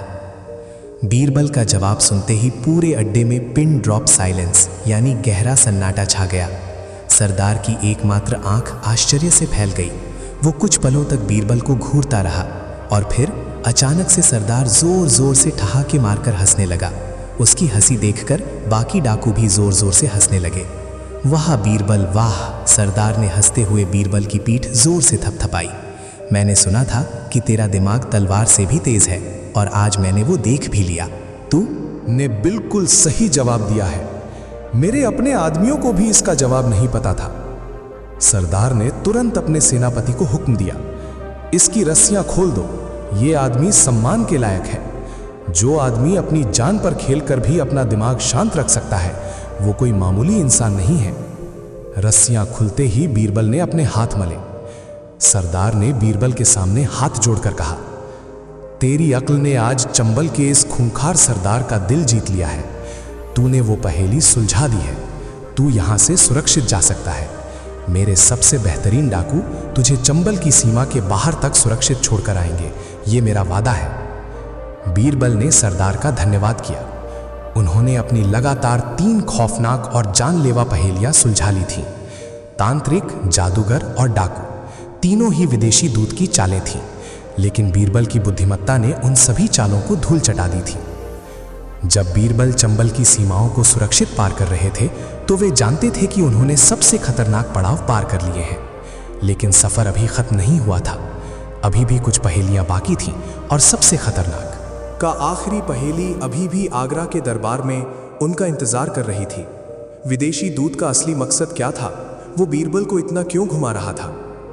बीरबल का घोड़ा अब वापस आगरा की दिशा में दौड़ने लगा था। बीरबल का मन अब शांत था, लेकिन वे जानते थे कि असली परीक्षा तो अब दरबार में होने वाली है। क्या बीरबल सही समय पर आगरा पहुंच पाएंगे? मुल्ला दो प्याजा का क्या होगा जब उन्हें पता चलेगा कि बीरबल जिंदा और जीत कर वापस आ गए हैं? और वो आखिरी और सबसे खतरनाक पहेली क्या होगी जिसके बारे में दूत ने कहा था कि वो इंसान को राजा भी बना सकती है और भिखारी भी? इन सभी सवालों के जवाब और इस पूरी कहानी का शानदार और रोंगटे खड़े कर देने वाला अंत जानने के लिए आपको थोड़ा इंतजार करना होगा। दोस्तों, अगर आपको बीरबल की इस बुद्धिमानी और दिलेरी की दास्तान ने रोमांचित किया है तो कमेंट बॉक्स में बीरबल की जय जरूर लिखें। और हाँ, अगर आपने अभी तक हमारे चैनल दिमाग की बत्ती को सब्सक्राइब नहीं किया है तो तुरंत कर लें और बेल आइकन दबा दें ताकि इस कहानी का अंतिम और सबसे धमाकेदार भाग आते ही आपको पता चल जाए। वीडियो को लाइक करें और इसे शेयर करना बिल्कुल ना भूलें। इतिहास के ऐसे ही पन्नों में छुपे अनगिनत रहस्यों को सुलझाने के लिए हमारे साथ जुड़े रहें। तब तक के लिए अपनी सोच को तेज रखें और अपनी दिमाग की बत्ती जलाए रखें। चंबुल की उन खूंखार व तपती हुई घाटियों को पीछे छोड़ते हुए बीरबल का घोड़ा अब वापस मुगल साम्राज्य की राजधानी आगरा की ओर हवा से बातें कर रहा था। बीरबल के कपड़े धूल से सने हुए थे। उनके चेहरे पर थकान के गहरे निशान थे, लेकिन उनकी आंखों की चमक और भी ज्यादा तेज हो गई थी। उन्होंने तांत्रिक के मौत के कुएं को पार किया था, जादूगर के खौफनाक तिलिस्म को तोड़ा था और चंबल के खूंखार डाकुओं के सरदारों को अपनी हाजिर जवाबी से घुटने टेकने पर मजबूर कर दिया था। बीरबल अब महज एक दरबारी नहीं बल्कि एक अजेय योद्धा बन चुके थे, जिसने तलवार से नहीं बल्कि अपनी बुद्धि से मौत को मात दी थी। उधर आगरा के किले में माहौल बिल्कुल इसके उलट था। दीवाने खास में खौफनाक और दमघोटू सन्नाटा पसरा हुआ था। कई दिन बीत चुके थे, बीरबल की कोई खबर नहीं थी। दरबारियों के चेहरों पर निराशा साफ झलक रही थी। जो विदेशी दूत कुछ दिन पहले एक चुनौती लेकर आया था, वो अब दरबार में एक मेहमान की तरह नहीं बल्कि एक विजेता की तरह सीना तान कर खड़ा था। उसके चेहरे पर एक बेहद कुटिल, घमंडी और जहरीली मुस्कान थी।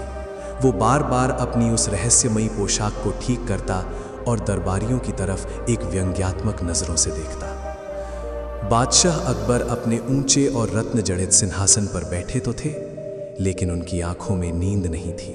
उनके माथे पर चिंता की गहरी लकीरें उभर आई थीं। उनका दिल रह रहकर बीरबल के लिए घबरा रहा था। क्या मैंने अपने सबसे प्रिय रत्न को मौत के मुंह में धकेल कर कोई गलती तो नहीं कर दी? यही सवाल बार बार अकबर के मन में हथौड़े की तरह वार कर रहा था। विदेशी दूत ने अपनी भारी और डरावनी आवाज में उस सन्नाटे को चीरते हुए कहा, जहां पनाह, मुझे लगता है अब हमें इस इंतजार को खत्म कर देना चाहिए। मैंने आपसे पहले ही कहा था कि वे घाटियां, वे जंगल और वे शापित गांव कोई बच्चों का खेल नहीं है। आपका वो बीरबल, जिसे आप अपनी सल्तनत का सबसे तेज दिमाग मानते थे, अब तक या तो उस रीक की भस्म बन चुका होगा या चंबल की घाटियों में चील कौवों का भोजन बन गया होगा। दूत की बात सुनकर दरबार के सभी सेनापति गुस्से से मुट्ठियां भींचने लगे, लेकिन कोई कुछ बोल नहीं सकता था क्योंकि शर्त के अनुसार मुगल दरबार हार की कगार पर खड़ा था। दूत ने एक कदम और आगे बढ़ाया और अपनी आवाज को और ऊंचा करते हुए बोला, समय समाप्त हो चुका है बादशाह सलामत। अब आपको पूरी दुनिया के सामने ये ऐलान करना ही होगा कि मुगल दरबार की बुद्धिमत्ता महज एक खोखला ढोल है। आपको ये मानना होगा कि मेरे देश का ज्ञान आपके इस दरबार से कहीं ज्यादा महान है। अकबर ने दर्द और क्रोध से अपनी आंखें बंद कर लीं। वे कुछ बोलने ही वाले थे कि तभी, रुक जाओ अजनबी। दीवाने खास के भारी और विशाल लकड़ी के दरवाजे एक जोरदार गूंज के साथ खुले।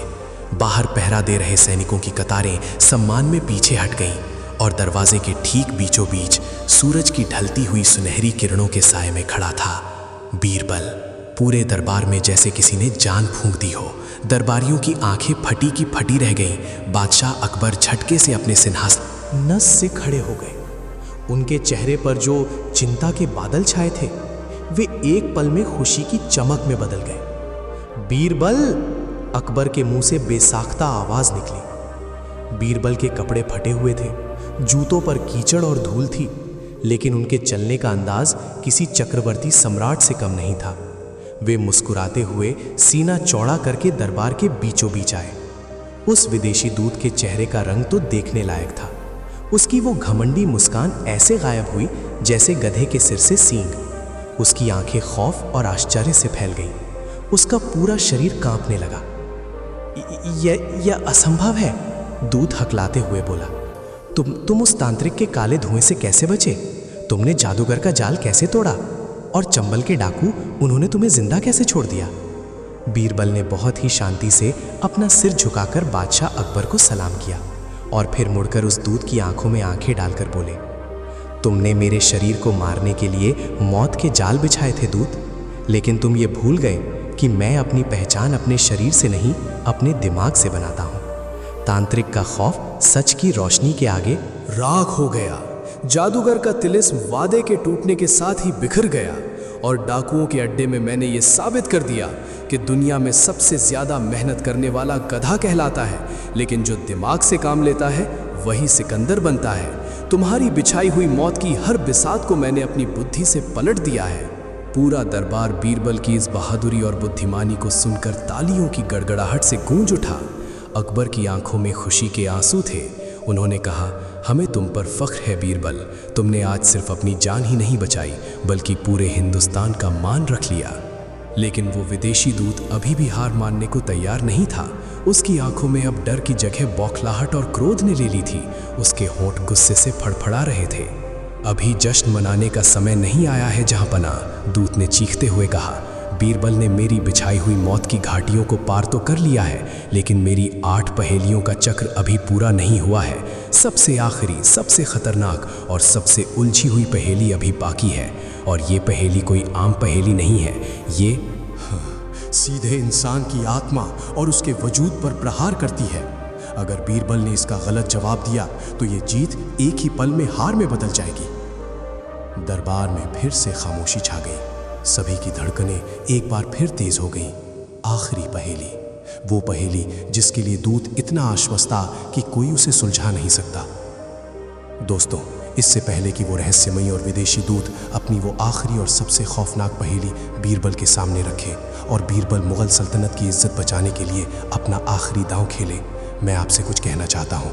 अगर आप भी इस दिमागी खेल और रहस्यमयी सफ़र का भरपूर आनंद ले रहे हैं तो तुरंत हमारे चैनल दिमाग की बत्ती को सब्सक्राइब करें, वीडियो को अभी लाइक करें और कमेंट में बताएं कि आपके हिसाब से इस आखिरी पहेली का जवाब क्या हो सकता है।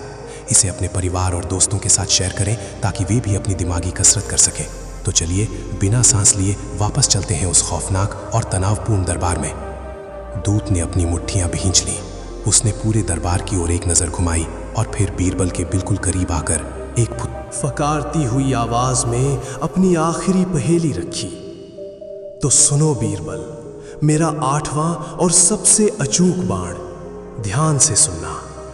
ऐसी कौन सी चीज है जो जन्म के समय किसी के पास नहीं होती, लेकिन जो उसे हासिल कर लेता है वो पूरी दुनिया पर राज करता है, जो तलवार से नहीं काटी जा सकती, जो आग में नहीं चल सकती और जिसे पानी डुबा नहीं सकता, जिसे कोई चोर चुरा नहीं सकता। अगर ये चीज किसी इंसान के पास हो तो वो एक पल में भिखारी से राजा बन सकता है, और अगर ये चीज किसी से छिन जाए तो वो राजाओं का राजा भी एक ही पल में जमीन पर गिरकर भिखारी बन जाता है। बताओ बीरबल, इस दुनिया की वो सबसे ताकतवर चीज क्या है? पहेली खत्म होते ही दरबार में जैसे हवा का चलना भी बंद हो गया। सभी दरबारी एक दूसरे का मुंह देखने लगे। कोई दौलत के बारे में सोच रहा था, कोई किस्मत के बारे में, तो कोई सेना और ताकत के बारे में। लेकिन दौलत तो चुराई जा सकती है, ताकत को हराया जा सकता है। फिर ऐसी कौन सी चीज है जो राजा को भिखारी और भिखारी को राजा बना दे और जिसे कोई मिटा ना सके? बादशाह अकबर भी सोच में पड़ गए। ये पहेली सच में दूत गहरी और दार्शनिक थी। बीरबल अपनी जगह पर बिल्कुल शांत खड़े थे। उन्होंने अपनी आंखें बंद की। उनके चेहरे पर एक ऐसी असीम शांति थी जैसे किसी शांत झील का पानी। कुछ पलों के लिए दरबार में केवल बीरबल की सांसों की आवाज सुनाई दे रही थी। विदेशी दूत के चेहरे पर फिर से एक कुटिल मुस्कान लौट आई थी। उसे लग रहा था कि बीरबल आखिरकार उसके जाल में फंस ही गए। लेकिन तभी बीरबल ने अपनी आंखें खोली। उनकी आंखों में एक ऐसा तेज था जिसने दूत की मुस्कान को पल भर में राख कर दिया। बीरबल मुस्कुराए और उन्होंने बहुत ही ठहराव और स्पष्टता के साथ बोलना शुरू किया। दूत, तुम्हारी ये आखिरी पहेली सच में तुम्हारी सभी पहेलियों में सबसे श्रेष्ठ थी। इंसान दौलत के पीछे भागता है लेकिन दौलत लुट जाती है। वो ताकत के पीछे भागता है लेकिन ताकत बुढ़ापे के साथ खत्म हो जाती है। लेकिन एक चीज़ है जो इंसान को जन्म के साथ नहीं मिलती, बल्कि वो उसे अपने अनुभव और ज्ञान से अर्जित करता है। अगर ये चीज़ एक भिखारी के पास आ जाए तो वो अपनी सूझबूझ से दुनिया का सबसे बड़ा साम्राज्य खड़ा कर सकता है। लेकिन अगर एक बड़े और ताकतवर राजा का दिमाग काम करना बंद कर दे, अगर वो इसका इस्तेमाल करना छोड़ दे, तो उसकी सारी दौलत, उसकी सारी सेना उसे बर्बाद होने से नहीं बचा सकती और वो भिखारी बन जाता है। इसे कोई चोर नहीं चुरा सकता, इसे कोई आग नहीं जला सकती। और इसी चीज़ के बलबूते पर मैंने तुम्हारे तांत्रिक, तुम्हारे जादूगर और तुम्हारे खूंखार डाकुओं को घुटने टेकने पर मजबूर कर दिया। तुम्हारी इस आखिरी पहेली का एकमात्र और परम सत्य उत्तर है बुद्धि। जैसे ही बीरबल के मुंह से ये शब्द निकला, दरबार में जो सन्नाटा छाया था वो एक जोरदार और कान फाड़ देने वाले शोर में बदल गया। सभी दरबारी अपनी जगहों से उछल पड़े। वाह बीरबल, सुभान अल्लाह, क्या बात है कि आवाज़ों से पूरा आगरा का किला गूंज उठा। बादशाह अकबर अपने सिंहासन से दौड़े हुए नीचे आए और उन्होंने बीरबल को अपने गले से लगा लिया। बीरबल, तुमने आज ये साबित कर दिया कि दुनिया का कोई भी हथियार, कोई भी जादू और कोई भी छल एक शांत और कुशाग्र बुद्धि को नहीं हरा सकता। तुम सच में मुगल सल्तनत के सबसे अनमोल रत्न हो। विदेशी दूत की हालत देखने लायक थी। उसके पैरों तले से जमीन खिसक चुकी थी। उसका सिर चकराने लगा। वो जो घमंड और अहंकार ओढ़ कर आया था, वो बीरबल की बुद्धि के आगे चूर चूर हो गया था। वो कांपते हुए घुटनों के बल जमीन पर गिर पड़ा। उसने अपना सिर झुका लिया और कांपती हुई आवाज में कहा, मैं हार मानता हूं बीरबल। मैंने दुनिया के बड़े बड़े साम्राज्यों के विद्वानों को अपने इस माया जाल में उलझाकर हराया है, लेकिन तुम्हारी बुद्धि के आगे मेरे सारे तिलिस्म पानी भरते नजर आए। मैं आज ये पूरी दुनिया के सामने स्वीकार करता हूँ कि आगरा के इस दरबार के समान और तुम्हारे समान बुद्धिमान इंसान इस पूरी पृथ्वी पर कोई दूसरा नहीं है। मुझे मेरी गुस्ताखी के लिए माफ कर दें। अकबर ने मुस्कुराते हुए कहा, हम तुम्हें जीवन दान देते हैं दूत। जाओ और अपनी दुनिया में जाकर बता दो कि हिंदुस्तान पर खौफ का नहीं, ज्ञान और बुद्धि का राज चलता है। दूत अपना सिर झुकाए शर्मिंदगी से भरा हुआ दरबार से हमेशा हमेशा के लिए चला गया। दरबार में जश्न का माहौल था। मिठाइयाँ मंगवाई जा रही थी, लेकिन तभी पहरेदारों के बीच से एक अजीब सी शक्ल वाला मुसाफिर बचता बचाता हुआ अंदर घुसने की कोशिश कर रहा था। उसके कपड़े फटे हुए थे, चेहरे पर मिट्टी लगी थी और वो अपनी दाढ़ी को एक कपड़े से छुपाने की कोशिश कर रहा था। पहरेदारों ने उसे पकड़कर दरबार के बीच में लाकर खड़ा कर दिया। जहां पनाह, ये आदमी दरबार के बाहर संदिग्ध हालत में घूम रहा था। बीरबल ने उस आदमी को ध्यान से देखा और अचानक जोर से हंस पड़े। बीरबल को हंसता देख अकबर भी हैरान हुए। बीरबल ने आगे बढ़कर उस आदमी के चेहरे से कपड़ा खींचा और ये क्या, वो कोई और नहीं बल्कि डर के मारे आगरा छोड़कर भागने वाले मुल्ला दो प्याजा थे। मुल्ला जी की हालत देखकर पूरा दरबार ठहाके मारकर हंसने लगा। मुल्ला दो प्याजा का चेहरा शर्म से लाल हो गया। उन्होंने झेपते हुए कहा, अरे वो जहाँ पना, वो मैं तो दर बदर भटक कर सूफी संतों के साथ ध्यान लगाने गया था ताकि मैं बीरबल की जीत के लिए दुआएं मांग सकूं। हाँ, बस इसीलिए मैंने ये फटे कपड़े पहने हैं। उनकी इस बेतुकी और हास्यास्पद सफाई पर बादशाह अकबर अपनी हंसी नहीं रोक पाए और पनी गद्दी पर बैठकर लोटपोट हो गए। बीरबल ने मुस्कुराते हुए मुल्ला जी के कंधे पर हाथ रखा और कहा, मुल्ला जी, आपकी दुआएं रंग लाईं, लेकिन अगली बार ध्यान लगाने जाएं तो अपने साथ अपनी हिम्मत और बुद्धि ले जाना ना भूलें। पूरा मुगल दरबार एक बार फिर से खुशी और ठहाकों से गूंज उठा। बीरबल ने अपनी बुद्धि, शांति और साहस के दम पर एक ऐसा खौफनाक तिलिस्म तोड़ दिया था जिसे सदियों तक याद रखा जाने वाला था। और ये कहानी हमें यही सिखाती है कि चाहे कितने भी खौफनाक जंगल हों या ज़िंदगी की कितनी भी उलझी हुई पहेलियाँ, अगर आपकी बुद्धि शांत है तो आप हर मुश्किल का हल निकाल सकते हैं। दोस्तों, अगर आपको बीरबल की ये रोमांचक और बुद्धि से भरी दास्तान पसंद आई हो तो हमारे चैनल दिमाग की बत्ती को अभी सब्सक्राइब करें, वीडियो को लाइक और शेयर करें ताकि ज्ञान की ये रोशनी हर जगह पहुंच सके। अपनी दिमागी कसरत करते रहें और जलाए रखें अपनी दिमाग की बत्ती। आगरा के दीवाने खास में जश्न का माहौल था। विदेशी दूत का घमंड चूर चूर हो चुका था और मुगल सल्तनत के सबसे बुद्धिमान रत्न बीरबल ने अपनी असीम बुद्धिमत्ता से उन 8 खौफनाक पहेलियों के माया जाल को हमेशा के लिए ध्वस्त कर दिया था। पूरे दरबार में खुशबूदार गुलाब जल का छिड़काव किया जा रहा था। सोने और चांदी के थालों में स्वादिष्ट मिठाइयाँ परोसी जा रही थीं। बादशाह अकबर का सीना गर्व से चौड़ा था और दरबारियों की तालियों की गूंज रुकने का नाम नहीं ले रही थी। उधर मुल्ला दो प्याजा, जो डर के मारे सूफी संतों का वेश धरकर भागने की कोशिश कर रहे थे, अब दरबार के एक कोने में सिर झुकाए खड़े थे। उनकी हालत देखकर दरबारी रह रहकर ठहाके लगा रहे थे। सब कुछ शांत, सुरक्षित और खुशनुमा लग रहा था। ऐसा प्रतीत हो रहा था जैसे आगरा के किले से मौत और खौफ का वो काला साया हमेशा के लिए छट गया हो। बीरबल भी एक गहरी सांस लेते हुए अपनी जगह पर विराजमान हो चुके थे। उनका दिमाग कई दिनों की उस खौफनाक यात्रा के बाद अब आराम महसूस कर रहा था। लेकिन ये शांति सिर्फ एक तूफान से पहले का सन्नाटा थी। कोई नहीं जानता था कि असली खेल, असली मौत का तांडव तो अब शुरू होने वाला था।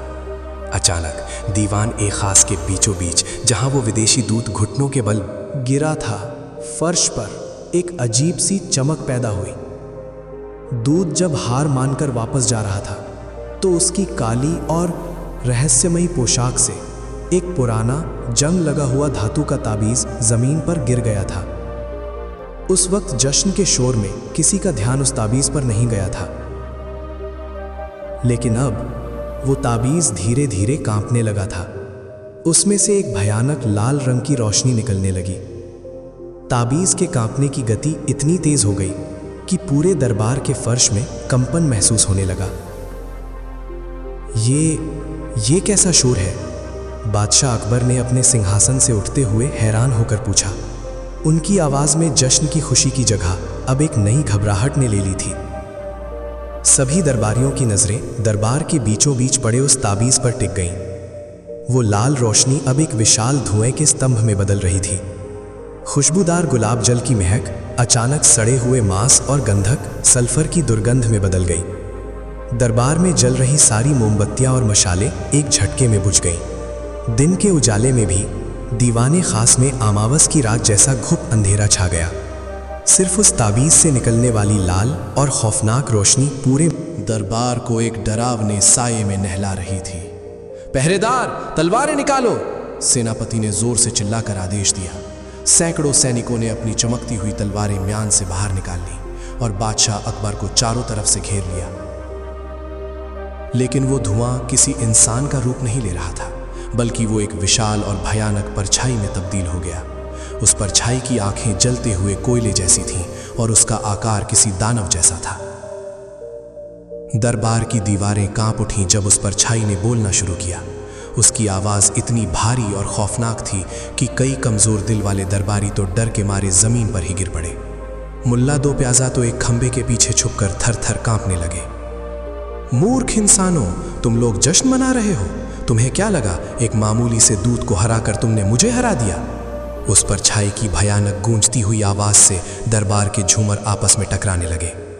वो दूत तो सिर्फ मेरा एक मोहरा था, मेरा एक कठपुतली। और बीरबल, ओ महान बीरबल, तुमने अपने दिमाग का बहुत घमंड दिखाया है ना? बीरबल सैनिकों के घेरे से बाहर आए। उनके चेहरे पर अभी भी वही शांति और दृढ़ता थी। उन्होंने उस भयानक लाल परछाई की आंखों में देखते हुए बिना किसी खौफ के पूछा, तुम कौन हो? और मुगल दरबार में इस तरह का मायाजाल रचने के पीछे तुम्हारा असली मकसद क्या है? सामने आओ। परछाई ने एक ऐसा अट्टहास किया जिससे लोगों के कान सुन्न पड़ गए। मैं जालमान हूँ, सदियों पुराना तांत्रिक और इस दुनिया के सबसे खौफनाक मायाजाल का रचयिता। तुम मुग़ल खुद को दुनिया का सबसे ताकतवर और बुद्धिमान समझते हो। मैं उसी घमंड को तोड़ने आया हूँ। तुमने क्या सोचा बीरबल? तुमने उन 8 पहेलियों को सुलझा लिया? नहीं, तुमने वो 8 पहेलियाँ सुलझाई नहीं है, बल्कि तुमने अपने ही विनाश के 8 तालों को खोल दिया है। पूरे दरबार में खलबली मच गई। विनाश के 8 ताले? इसका क्या मतलब है? अकबर ने घबराते हुए पूछा। जालमान की परछाई ने कहा, आगरा के इस किले के ठीक नीचे पाताल की गहराइयों में एक प्राचीन और शापित तहखाना है। सदियों पहले मैंने उस तहखाने में एक ऐसा जादुई यंत्र स्थापित किया था जो इस पूरे शहर को मिट्टी में मिला सकता है। लेकिन उस यंत्र को चालू करने के लिए मुझे इस दुनिया के सबसे बुद्धिमान इंसान के मुंह से उन 8 गुप्त पहेलियों के सही जवाब चाहिए थे। तुम्हारी बुद्धि बीरबल वो चाबी थी जो मुझे चाहिए थी। तुमने जैसे ही आखिरी पहेली का जवाब बुद्धि दिया, किले के नीचे सोया हुआ वो मौत का यंत्र जाग उठा है। ये सुनते ही दरबारियों के पैरों तले से जमीन खिसक गई। बीरबल का दिमाग भी एक पल के लिए सुन्न पड़ गया। उन्होंने जिस चीज को अपनी जीत समझा था वो दरअसल एक बहुत बड़ी और खौफनाक साजिश का हिस्सा थी। अब तुम्हारे पास सिर्फ आज की रात का समय है। जालमान की आवाज और भी भयानक हो गई। अगर सुबह की पहली किरण से पहले उस तहखाने के आखिरी दरवाजे तक पहुंचकर तुमने उस यंत्र को नहीं रोका तो आगरा का ये आलीशान किला और ये पूरी मुग़ल सल्तनत पाताल की गहराइयों में समा जाएगी।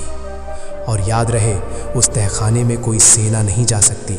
वहाँ सिर्फ वही जा सकता है जिसने मेरे 8 तालों को खोला है, यानी तुम बीरबल। और तुम्हारे साथ सिर्फ एक और व्यक्ति जा सकता है। अब देखते हैं तुम्हारी बुद्धि इस मौत के कुएं में तुम्हारा साथ देती है या नहीं। इतना कह कर वो लाल परछाई एक जोरदार धमाके के साथ फट गई और धुआं गायब हो गया। दरबार में फिर से रोशनी आ गई, लेकिन अब किसी के चेहरे पर खुशी नहीं थी। फर्श के बीचों बीच जहां वो ताबीज पड़ा था, वहां जमीन 2 हिस्सों में फट चुकी थी और वहां से नीचे अंधेरे पाताल की तरफ जाने वाली एक बहुत पुरानी, ठंडी और खौफनाक पत्थर की सीढ़ियों की कतार दिखाई दे रही थी। उस सीढ़ी के अंदर से एक ऐसी डरावनी हवा आ रही थी जो हड्डियों तक को जमा दे। नमस्कार दोस्तों, कहानी के इस सबसे खौफनाक और दिल दहला देने वाले मोड़ पर पहुंचने के बाद मैं जानता हूं कि आपकी धड़कनें भी तेज हो गई होंगी। क्या बीरबल इस पाताल के तहखाने में मौत के यंत्र को रोक पाएंगे? अगर आप इस रोंगटे खड़े कर देने वाले रहस्य का हिस्सा बने रहना चाहते हैं तो अभी हमारे चैनल दिमाग की बत्ती को सब्सक्राइब करें, इस वीडियो को लाइक करें और अपने दोस्तों के साथ शेयर करें। आपका एक लाइक हमें ऐसी ही और भी रहस्यमयी कहानियां लाने का हौसला देता है। तो चलिए बिना पलक झपकाए वापस चलते हैं पाताल के उस खौफनाक सफर पर। बादशाह अकबर उस फटी हुई जमीन और अंधेरी सीढ़ियों को देखकर पूरी तरह से टूट चुके थे। उन्होंने बीरबल के कंधे पर हाथ रखा और रुंधे हुए गले से कहा, नहीं बीरबल, मैं तुम्हें इस मौत के कुएं में जाने की इजाजत नहीं दे सकता। ये साफ साफ एक आत्महत्या है। हमने आगरा को खोने का जोखिम उठा सकते हैं, लेकिन हम अपने सबसे अनमोल रत्न को नहीं खो सकते। हम किला खाली करवा देंगे। बीरबल ने अकबर की आंखों में देखा। उनके चेहरे पर एक अजीब सी गंभीरता और दृढ़ निश्चय था। जहां बना, हम इस किले को तो खाली कर लेंगे, लेकिन उस घमंडी जालमान का क्या? वो कल किसी और शहर को अपना निशाना बनाएगा। जब साजिश मेरी बुद्धि का इस्तेमाल करके रची गई है तो उसका अंत भी मेरी ही बुद्धि से होगा। मुझे जाना ही होगा।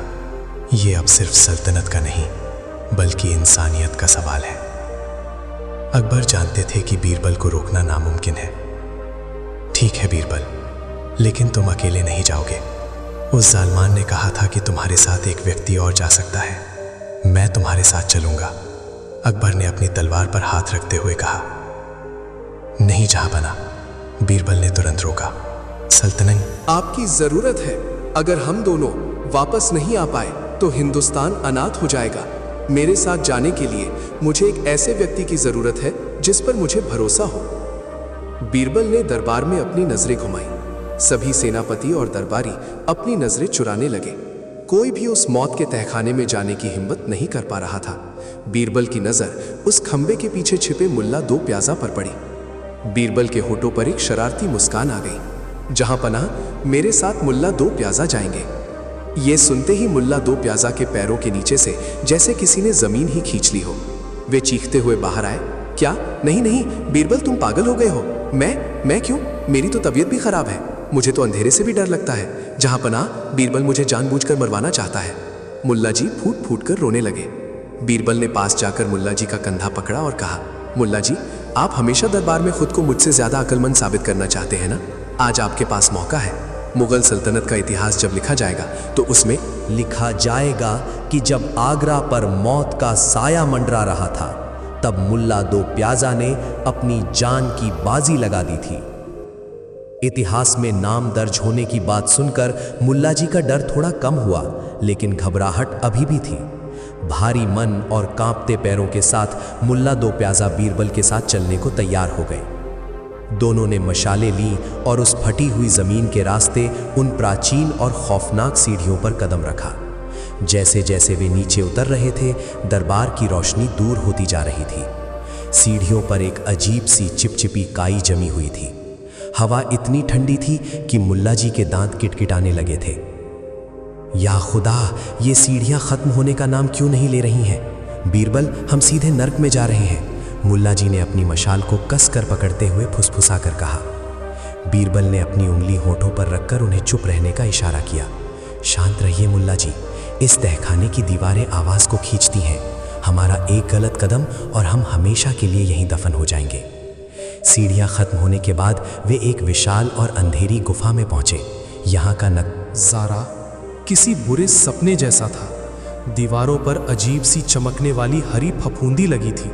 जमीन पर जगह जगह इंसानी हड्डियां और कंकाल पड़े थे। ये उन लोगों के कंकाल थे जो शायद सदियों पहले इस माया जाल को तोड़ने आए थे और कभी वापस नहीं जा सके। मुल्ला दो प्याजा एक कंकाल से टकरा गए और उनके मुंह से एक हल्की सी चीख निकल गई। श्श! बीरबल ने तुरंत उन्हें संभाला। तभी उनके सामने एक विशाल लोहे का दरवाज़ा आ गया। इस दरवाजे पर कोई ताला नहीं था, बल्कि दरवाजे के बीचों बीच एक बहुत बड़ा पत्थर का तराशा हुआ चेहरा बना था। उस चेहरे की आंखें खाली थीं। जैसे ही बीरबल और मुल्ला जी दरवाजे के पास पहुंचे, वो पत्थर का चेहरा अचानक जिंदा हो उठा। उसकी खाली आंखों में से आग की लपटें निकलने लगी और दरवाजे से एक भयानक आवाज़ आई। जो भी इस दरवाजे को पार करना चाहता है, उसे मेरे सवाल का जवाब देना होगा। अगर जवाब गलत हुआ तो ये छत तुम दोनों पर गिर जाएगी और तुम इसी तहखाने का हिस्सा बन जाओगे। मुल्ला जी ने बीरबल का हाथ कसकर पकड़ लिया। बीरबल, जल्दी जवाब देना, मुझे अभी मरना नहीं है। पत्थर के हैरे ने अपनी पहेली पूछी। मैं बिल्कुल तुम्हारे जैसा दिखता हूँ, लेकिन मैं हर काम तुमसे उल्टा करता हूँ।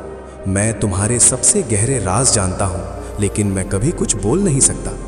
अगर तुम मेरा पीछा करोगे तो मुझे कभी पकड़ नहीं पाओगे, लेकिन अगर तुमने मुझे नष्ट किया तो तुम्हारा अपना ही वजूद मिट जाएगा।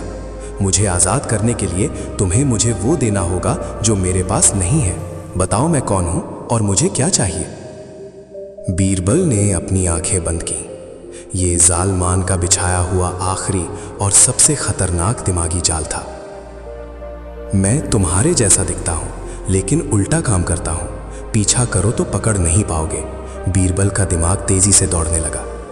मुल्ला जी घबराते हुए बोले, बीरबल, ये पक्का कोई भूत या पिशाच है। भूत ही उल्टे चलते हैं, बोल दो कि ये भूत है। बीरबल ने मुल्ला जी को शांत रहने का इशारा किया। नहीं मुल्ला जी, ये कोई भूत नहीं है। ये इंसान के सबसे करीब रहने वाली चीज़ है, जो हमारे जैसा दिखता है लेकिन उल्टा करता है। बायां हाथ दाया बन जाता है। वो है हमारा अक्स, हमारी परछाई या फिर शीशे में दिखने वाला हमारा प्रतिबिंब, रिफ्लेक्शन या मिरर। बीरबल ने दरवाजे की तरफ देखा और जोर से कहा, तुम इंसान का प्रतिबिंब हो।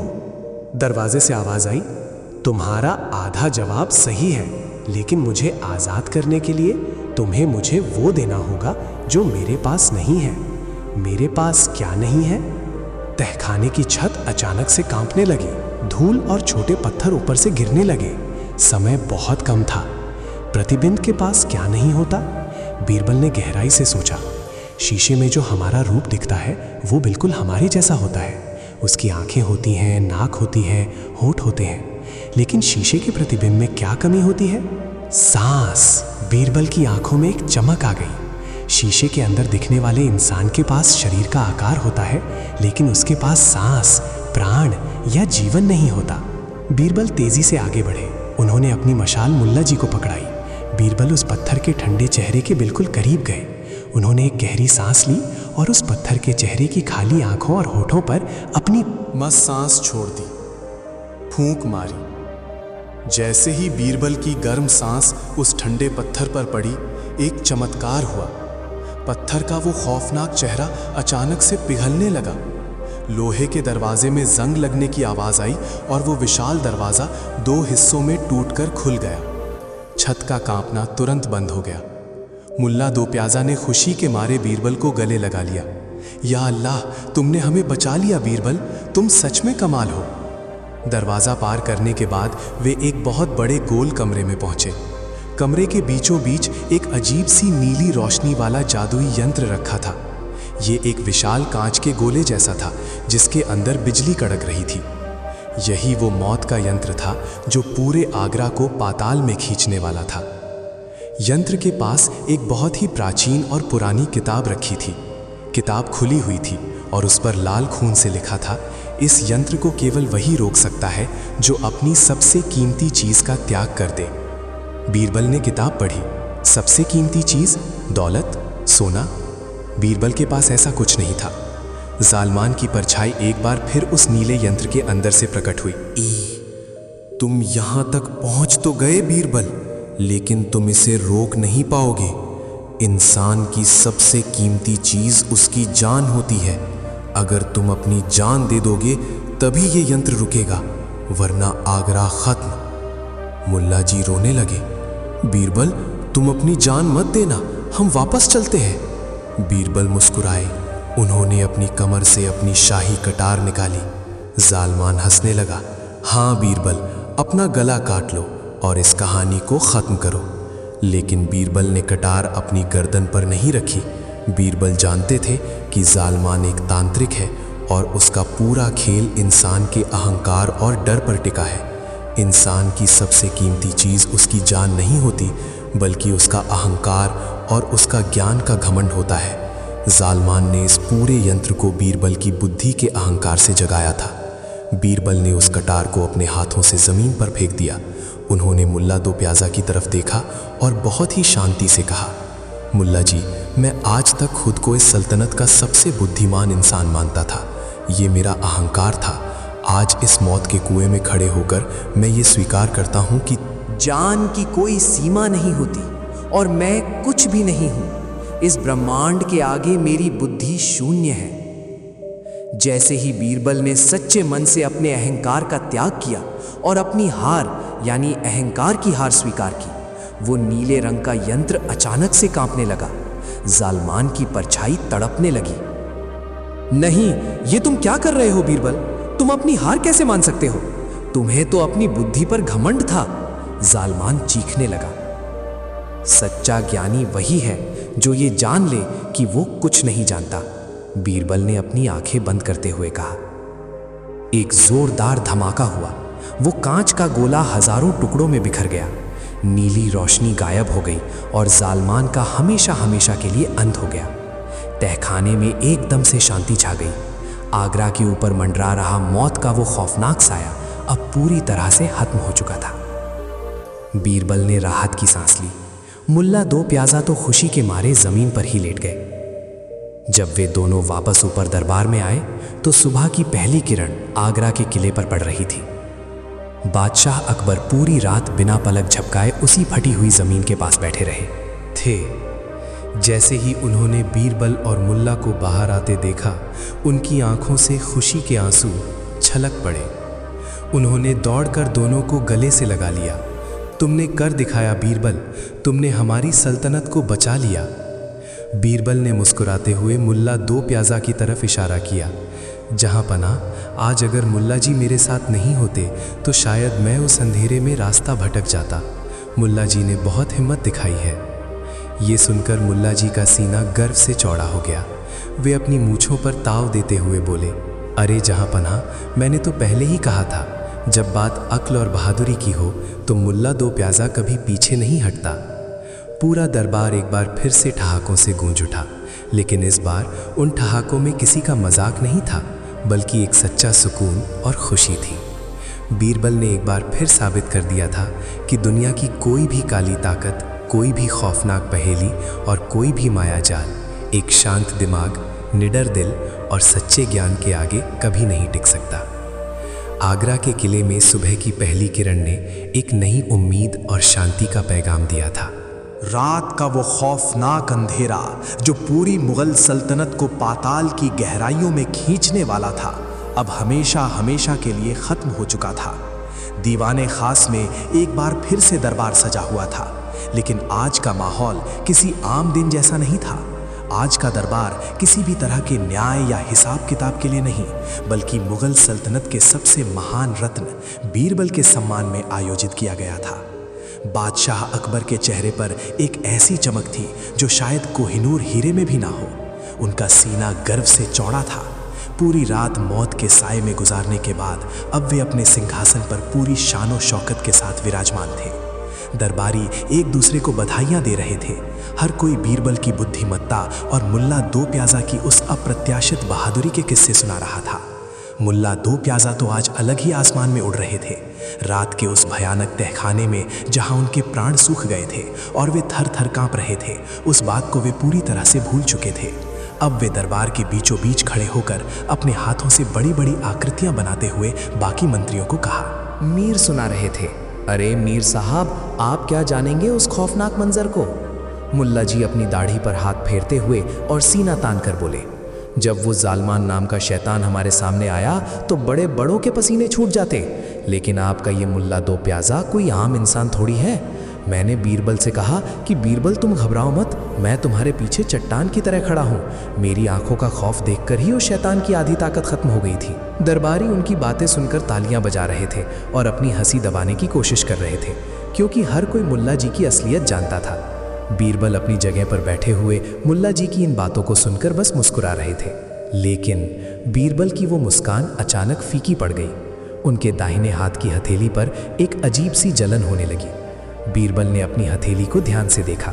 रात को जब उन्होंने उस जादुई यंत्र के पास अपनी कटार फेंकी थी और अपना अहंकार त्यागा था, तो उस यंत्र के नीले कांच का एक बहुत ही छोटा सा धूल के कण के बराबर का टुकड़ा उड़कर उनकी हथेली पर चिपक गया था।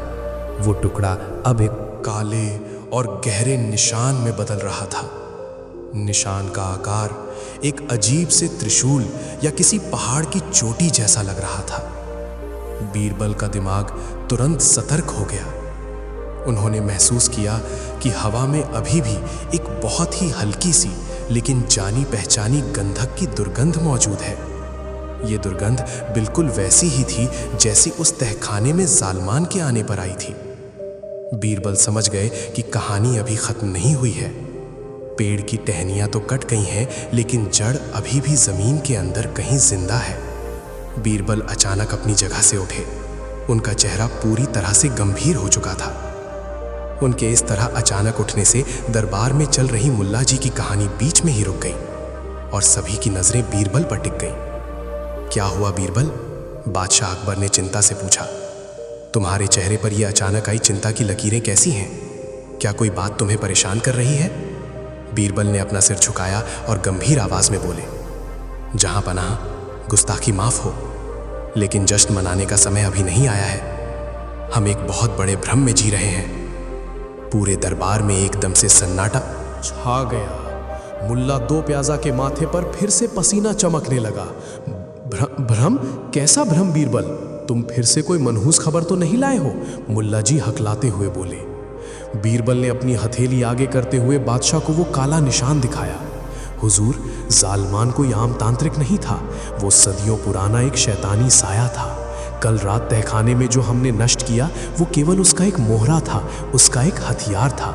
लेकिन उस हथियार को ऊर्जा देने वाला स्रोत, जालमान की काली शक्तियों का असली जन्म स्थान अभी भी कहीं सुरक्षित है। जब तक वो असली स्रोत नष्ट नहीं होता तब तक जालमान जैसे शैतान बार बार जन्म लेते रहेंगे और हमारी सल्तनत ही नहीं पूरी दुनिया पर मौत का साया मंडराता रहेगा। अकबर ने अपनी तलवार की मूठ को कसकर पकड़ लिया। तो वो स्रोत कहाँ है बीरबल? हमारी पूरी शाही फौज को अभी इसी वक्त कूच करने का आदेश दिया जाए, हम उस जगह की ईंट से ईंट बजा देंगे। बीरबल ने अपनी आंखें बंद की और अपनी हथेली के निशान को महसूस किया।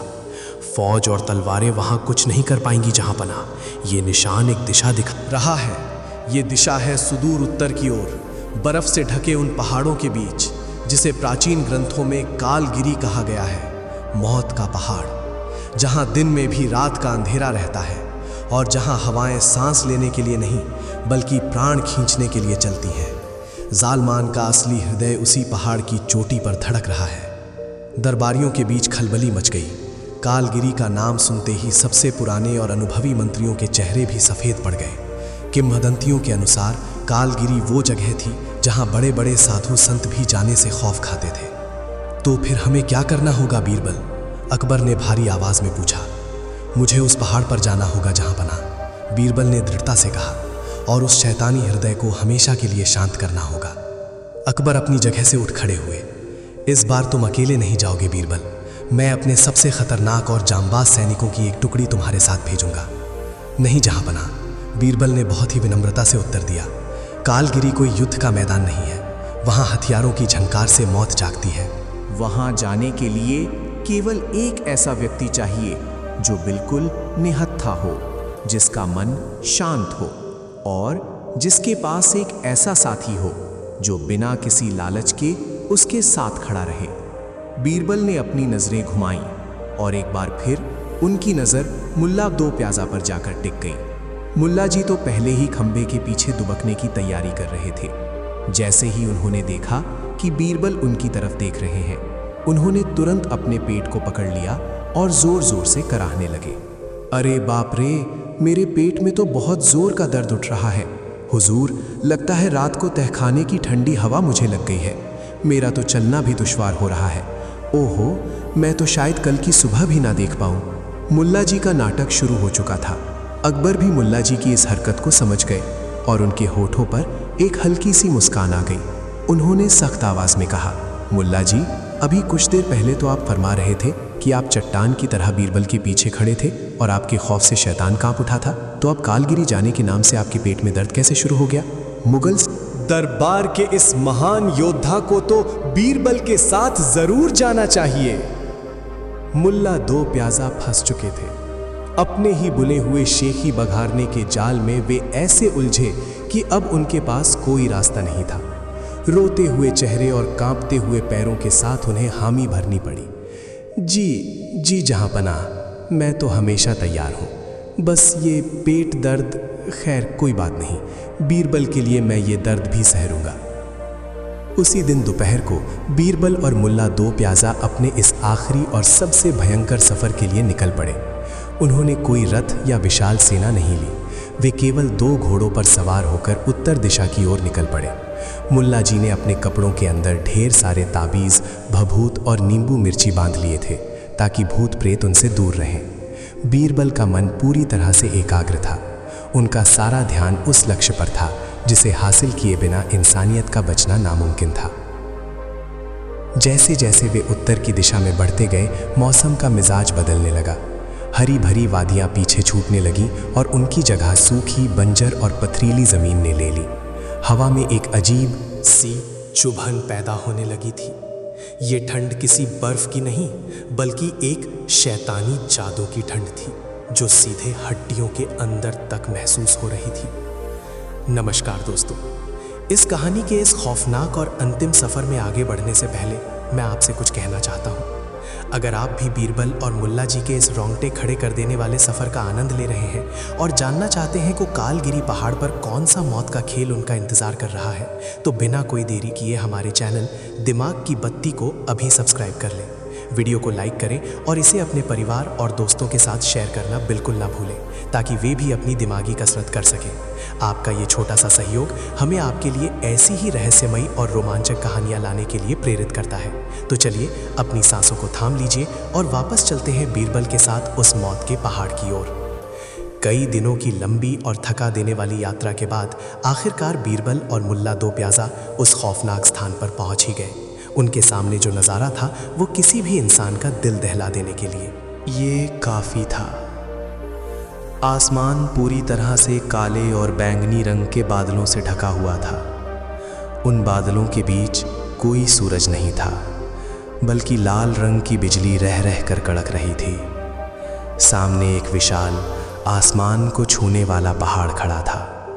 ये पहाड़ काले पत्थरों से बना था और इसकी चोटियां बादलों में छिपी हुई थीं। पहाड़ के चारों ओर सन्नाटा इतना गहरा था कि कानों में दर्द होने लगे। यहाँ किसी भी जानवर या पक्षी की आवाज़ नहीं थी, बस हवा के चलने से पत्थरों के बीच से एक ऐसी आवाज़ आ रही थी मानो हजारों रोती हुई आत्माएं एक साथ चीख रही हों। यही था कालगिरी। मुल्ला जी का घोड़ा डर के मारे आगे बढ़ने से मना करने लगा। मुल्ला जी ने भी अपने हाथ जोड़ लिए। बीरबल, खुदा के वास्ते मेरी बात मान लो, यहाँ से वापस चलते हैं। ये जगह इंसानों के लिए नहीं बनी है। यहाँ की हवाओं में मौत की गंध है। मैंने अपनी पूरी ज़िंदगी में इतनी खौफनाक जगह नहीं देखी।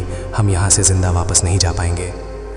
बीरबल ने अपने घोड़े से उतरते हुए बहुत ही शांत और सौम्य आवाज़ में कहा, मुल्ला जी, जब इंसान सच्चाई के रास्ते पर चलता है तो मौत का खौफ भी उसका रास्ता छोड़ देता है।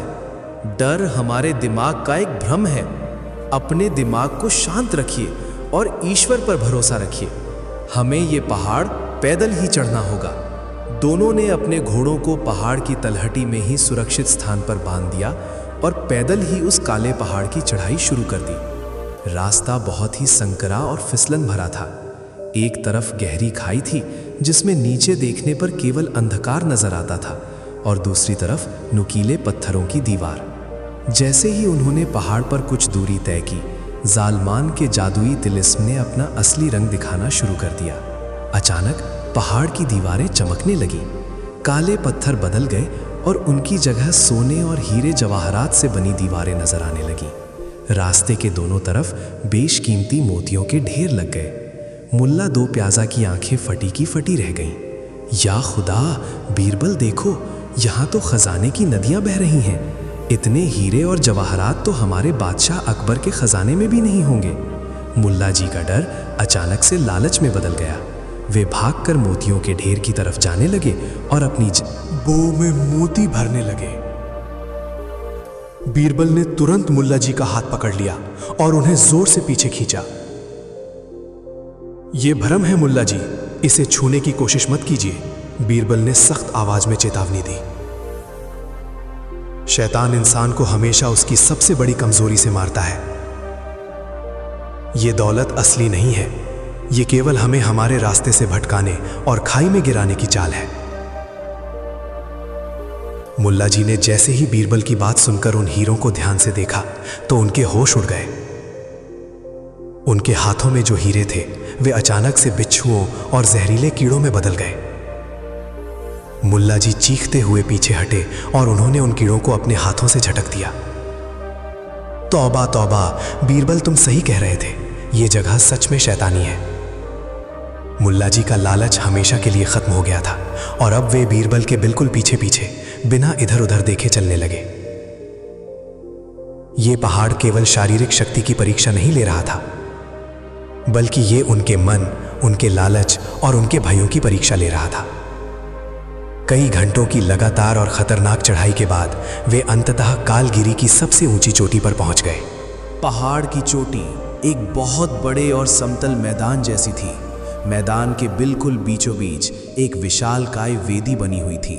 वो वेदी काले संगमरमर की थी और उसके ऊपर एक गहरे लाल रंग का जादुई दिल रखा हुआ था। वो दिल किसी इंसान का नहीं था, बल्कि वो शुद्ध शैतानी ऊर्जा से बना हुआ एक धड़कता हुआ गोला था। इसी स्रोत से जालमान को उसकी असीमित ताकत मिलती थी और यहीं से पूरे संसार में वो अपना खौफ फैलाना चाहता था। जैसे ही बीरबल और मुल्ला जी ने उस वेदी की तरफ कदम बढ़ाया, आसमान में कड़कड़ाती हुई लाल बिजली जमीन पर आ गिरी। उस बिजली के धमाके से एक बहुत ही विशाल और खौफनाक आकृति प्रकट हुई। ये आकृति जालमान की नहीं थी, बल्कि ये काल भैरव का एक जादुई रूप था, जिसे उस शैतानी हृदय की रक्षा के लिए सदियों पहले स्थापित किया गया था। उस रक्षक की आंखें ज्वालामुखी के उबलते हुए लावे जैसी थीं। उसके हाथों में एक विशाल और चमकता हुआ त्रिशूल था। रक्षक ने अपनी भयानक आवाज में जो बोला, उससे पूरा पहाड़ कांपने लगा। रुक जाओ इंसानों, तुम जालमान के शरीर को नष्ट करके यहाँ तक तो आ गए, लेकिन इस शैतानी हृदय को नष्ट करना किसी इंसान के बस की बात नहीं है। मैं इस हृदय का रक्षक हूँ। आज तक जो भी यहाँ आया है वो मेरी इस वेदी की राख बन गया है। मुल्ला जी तो डर के मारे जमीन पर ही गिर पड़े और आंखें बंद करके कलमा पढ़ने लगे, लेकिन बीरबल अपनी जगह से 1 इंच भी नहीं हिले। उनका चेहरा पूरी तरह से निर्भीक था। बीरबल ने अत्यंत शांत और बुलंद आवाज में कहा, हे रक्षक, मैं यहाँ तुमसे कोई युद्ध करने या तुम्हारा खजाना लूटने नहीं आया हूँ। मैं यहाँ इस शैतानी शक्ति को हमेशा के लिए शांत करने आया हूँ, ताकि दुनिया में शांति स्थापित हो सके। अगर इसके लिए मुझे किसी परीक्षा से गुजरना पड़े तो मैं तैयार हूँ। रक्षक ने एक भयानक अट्टहास किया। युद्ध तो तुम मुझसे कर भी नहीं सकते तुच्छ इंसान। मेरी परीक्षा हथियारों की नहीं होती, मेरी परीक्षा बुद्धि और आत्मा की होती है। जालमान ने तुम्हें दिमागी पहेलियों में उलझाया था, लेकिन मेरी पहेली दिमाग की नहीं, बल्कि कर्म और सत्य की है। मैं तुमसे एक सवाल पूछूंगा। ये ब्रह्मांड का सबसे प्राचीन और सबसे गहरा सवाल है। अगर तुमने इसका सही जवाब दिया तो मैं खुद इस शैतानी हृदय को नष्ट कर दूंगा और यहां से चला जाऊंगा। लेकिन अगर तुम्हारा जवाब गलत हुआ या उसमें जरा सा भी अहंकार या झूठ हुआ, तो तुम दोनों का शरीर यहीं पत्थर का बन जाएगा और तुम्हारी आत्माएं हमेशा के लिए इस पहाड़ में कैद हो जाएंगी। बीरबल ने अपना सिर झुकाया। मुझे आपकी शर्त स्वीकार है, पूछिए अपना प्रश्न। रक्षक ने अपना त्रिशूल जमीन पर पटका। हवाओं का चलना अचानक से रुक गया। उस भयानक सन्नाटे के बीच रक्षक की आवाज गूंजी, मुझे बताओ इंसान, इस पूरी दुनिया में ऐसी कौन सी चीज है जिसे जितना ज्यादा बांटा जाए वो उतनी ही तेजी से बढ़ती है, जिसे अगर कोई छीनना चाहे तो वो और भी घट जाती है, जो मृत्यु के बाद भी कभी नहीं मरती, जो किसी राजा की दौलत से भी ज्यादा कीमती है और किसी भिखारी के लिए भी उतनी ही सुलभ है, और जो भगवान और इंसान के बीच का सबसे सच्चा और एकमात्र पुल है। सोच समझ कर जवाब देना, क्योंकि अगर तुम्हारे मन में इसे लेकर रत्ती भर भी अहंकार हुआ तो तुम्हारा जवाब गलत माना जाएगा। सवाल सुनते ही बीरबल गहरे चिंतन में चले गए। मुल्ला जी ने अपनी आंख खोली। उनका दिमाग भी तेजी से दौड़ने लगा। बांटने पर बढ़ने वाली चीज। मुल्ला जी ने बीरबल के कान में फुसफुसाते हुए कहा, बीरबल, ये पक्का खुशबू है। इत्र को जितना बांटो उतना फैलता है, या फिर बीमारी है। बोल दो बीमारी। बीरबल ने मुस्कुराते हुए मुल्ला जी को चुप रहने का इशारा किया। खुशबू हवा के साथ खत्म हो जाती है, बीमारी मृत्यु के साथ खत्म हो जाती है, लेकिन यहाँ उस चीज की बात हो रही है जो मौत के बाद भी जिंदा रहती है और जो भगवान और इंसान को जोड़ती है। अक्सर लोग इस सवाल के जवाब में प्रेम या दया सोचते हैं, लेकिन प्रेम और दया भी समय के साथ इंसान के मन से कम या ज्यादा हो सकते हैं। अगर इंसान में ज्ञान ना हो तो वो सही और गलत के बीच का फर्क भूल जाता है। लेकिन ज्ञान और सच्ची विद्या एक ऐसी चीज है जिसे आप जितना दूसरों को सिखाएंगे, आपका अपना ज्ञान उतना ही बढ़ेगा। ज्ञान कभी किसी से छीना नहीं जा सकता। अगर कोई इसे चुराने की कोशिश करे तो वो केवल शब्द चुरा सकता है, उसका असली अर्थ नहीं। और मृत्यु के बाद भी एक ज्ञानी इंसान अपने दिए गए और विचारों के रूप में हमेशा जिंदा रहता है। सच्चा ज्ञान ही इंसान को अहंकार से मुक्त करके उसे ईश्वर के करीब ले जाता है। बीरबल ने अपने दिमाग को पूरी तरह से शांत किया। उन्होंने अपने मन से हर तरह का अहंकार, हर तरह का डर निकाल दिया। उन्होंने रक्षक की ज्वालामुखी जैसी सुलगती आंखों में देखा और अपने हृदय की पूरी गहराई और सच्चाई के साथ उत्तर दिया। हे रक्षक, आपके इस परम प्रश्न का उत्तर बहुत ही पवित्र है। दुनिया में केवल एक ही चीज़ है जो भौतिक नियमों के बिल्कुल विपरीत चलती है, जिसे आप जितना दूसरों को बांटते हैं, जितना दूसरों को सिखाते हैं, वो आपके अंदर उतनी ही विशाल होती जाती है। जिसे कोई चोर चुरा नहीं सकता, कोई राजा बलपूर्वक छीन नहीं सकता। जब एक इंसान का शरीर मिट्टी में मिल जाता है, तब भी वो अपने द्वारा दिए गए विचारों के रूप में इस दुनिया में अमर रहता है। और इसी सच्चे ज्ञान के प्रकाश से इंसान अपने भीतर बैठे भगवान को पहचान सकता है। आपके इस परम और पवित्र प्रश्न का उत्तर है सच्चा ज्ञान या विद्या। बीरबल के इस उत्तर को सुनते ही उस कालगिरी पहाड़ पर एक अद्भुत चमत्कार हुआ। रक्षक की आंखों का वो भयानक और सुलगता हुआ ज्वालामुखी रंग अचानक से शांत हो गया। उसकी आंखों में एक अजीब सी शीतलता और संतुष्टि आ गई। रक्षक के चेहरे पर पहली बार एक सौम्य और शांत मुस्कान उभरी। सत्य वचन। रक्षक की आवाज अब डरावनी नहीं, बल्कि किसी मंदिर की घंटियों की तरह मधुर लग रही थी। तुमने बिल्कुल सही उत्तर दिया है इंसान, लेकिन तुमने सिर्फ उत्तर नहीं दिया, बल्कि तुमने अपने मन के अहंकार को मारकर ये उत्तर दिया है। तुम्हारा ज्ञान सच्चा है और तुम्हारा हृदय पवित्र है। आज से ये कालगिरी शाप मुक्त होता है। रक्षक ने अपना त्रिशूल उठाया और उस लाल रंग के धड़कते हुए शैतानी हृदय पर प्रहार किया। एक बहुत ही तेज और पवित्र सफ़ेद रोशनी चारों तरफ फैल गई। वो सफ़ेद रोशनी इतनी तेज थी कि बीरबल और मुल्ला जी को अपनी आंखें बंद करनी पड़ी। जब कुछ पलों के बाद उन्होंने अपनी आंखें खोली तो वहाँ का नज़ारा पूरी तरह से बदल चुका था। वो खौफनाक वेदी, वो लाल रंग का शैतानी हृदय और वो रक्षक, सब कुछ गायब हो चुका था। जिस जगह पर वो शैतानी दिल रखा था, वहाँ अब एक हद खूबसूरत, सफ़ेद और चमकता हुआ दिव्य कमल का फूल खिला हुआ था। उस फूल से एक ऐसी भीनी भीनी और पवित्र खुशबू आ रही थी जिसने उनके मन की सारी थकान, सारा डर और सारी चिंता को पल भर में दूर कर दिया। आसमान में छाए हुए काले और बैंगनी बादल छट गए थे। उन बादलों के बीच से सूरज की सुनहरी और गर्म किरणें सीधे उस सफ़ेद कमल पर पड़ रही थीं। कालगिरी अब मौत का पहाड़ नहीं, बल्कि शांति और पवित्रता का प्रतीक बन चुका था। मुल्ला दो प्याजा की आंखों से खुशी के आंसू छलक पड़े। वे बीरबल के पास आए और पहली बार बिना किसी ईर्ष्या या बनावट के उन्होंने बीरबल को कसकर गले लगा लिया। तुम सच में महान हो बीरबल, मुल्ला जी रोते हुए बोले। आज तक मैं हमेशा तुमसे जलता था। मैं हमेशा सोचता था कि बादशाह सलामत तुम्हें मुझसे ज़्यादा अहमियत क्यों देते हैं, लेकिन आज इस मौत के सफ़र में मैंने देख लिया कि तुम्हारी असली ताकत तुम्हारी हाजिर जवाबी नहीं, बल्कि तुम्हारी सच्चाई, तुम्हारी पवित्रता और तुम्हारा असीमित ज्ञान है।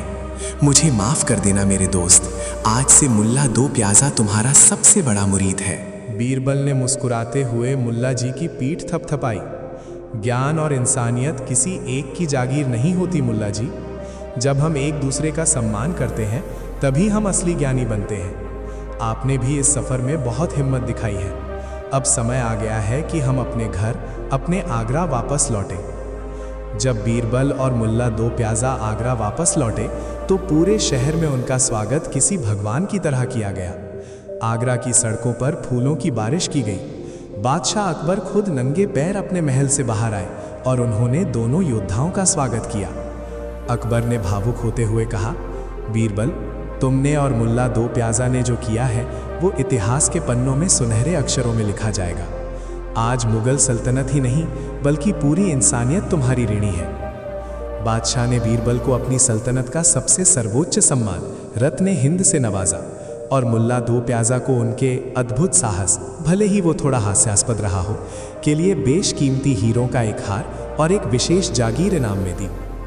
मुल्ला जी ने इनाम लेते हुए अपना सीना चौड़ा किया और दरबारियों की तरफ देखकर आंख मारी। मानो कह रहे हो कि देखा, आखिर मुल्ला दो प्याजा ने बाजी मार ही ली। दरबार में एक बार फिर से हंसी और खुशियों के ठहाके गूंजने लगे।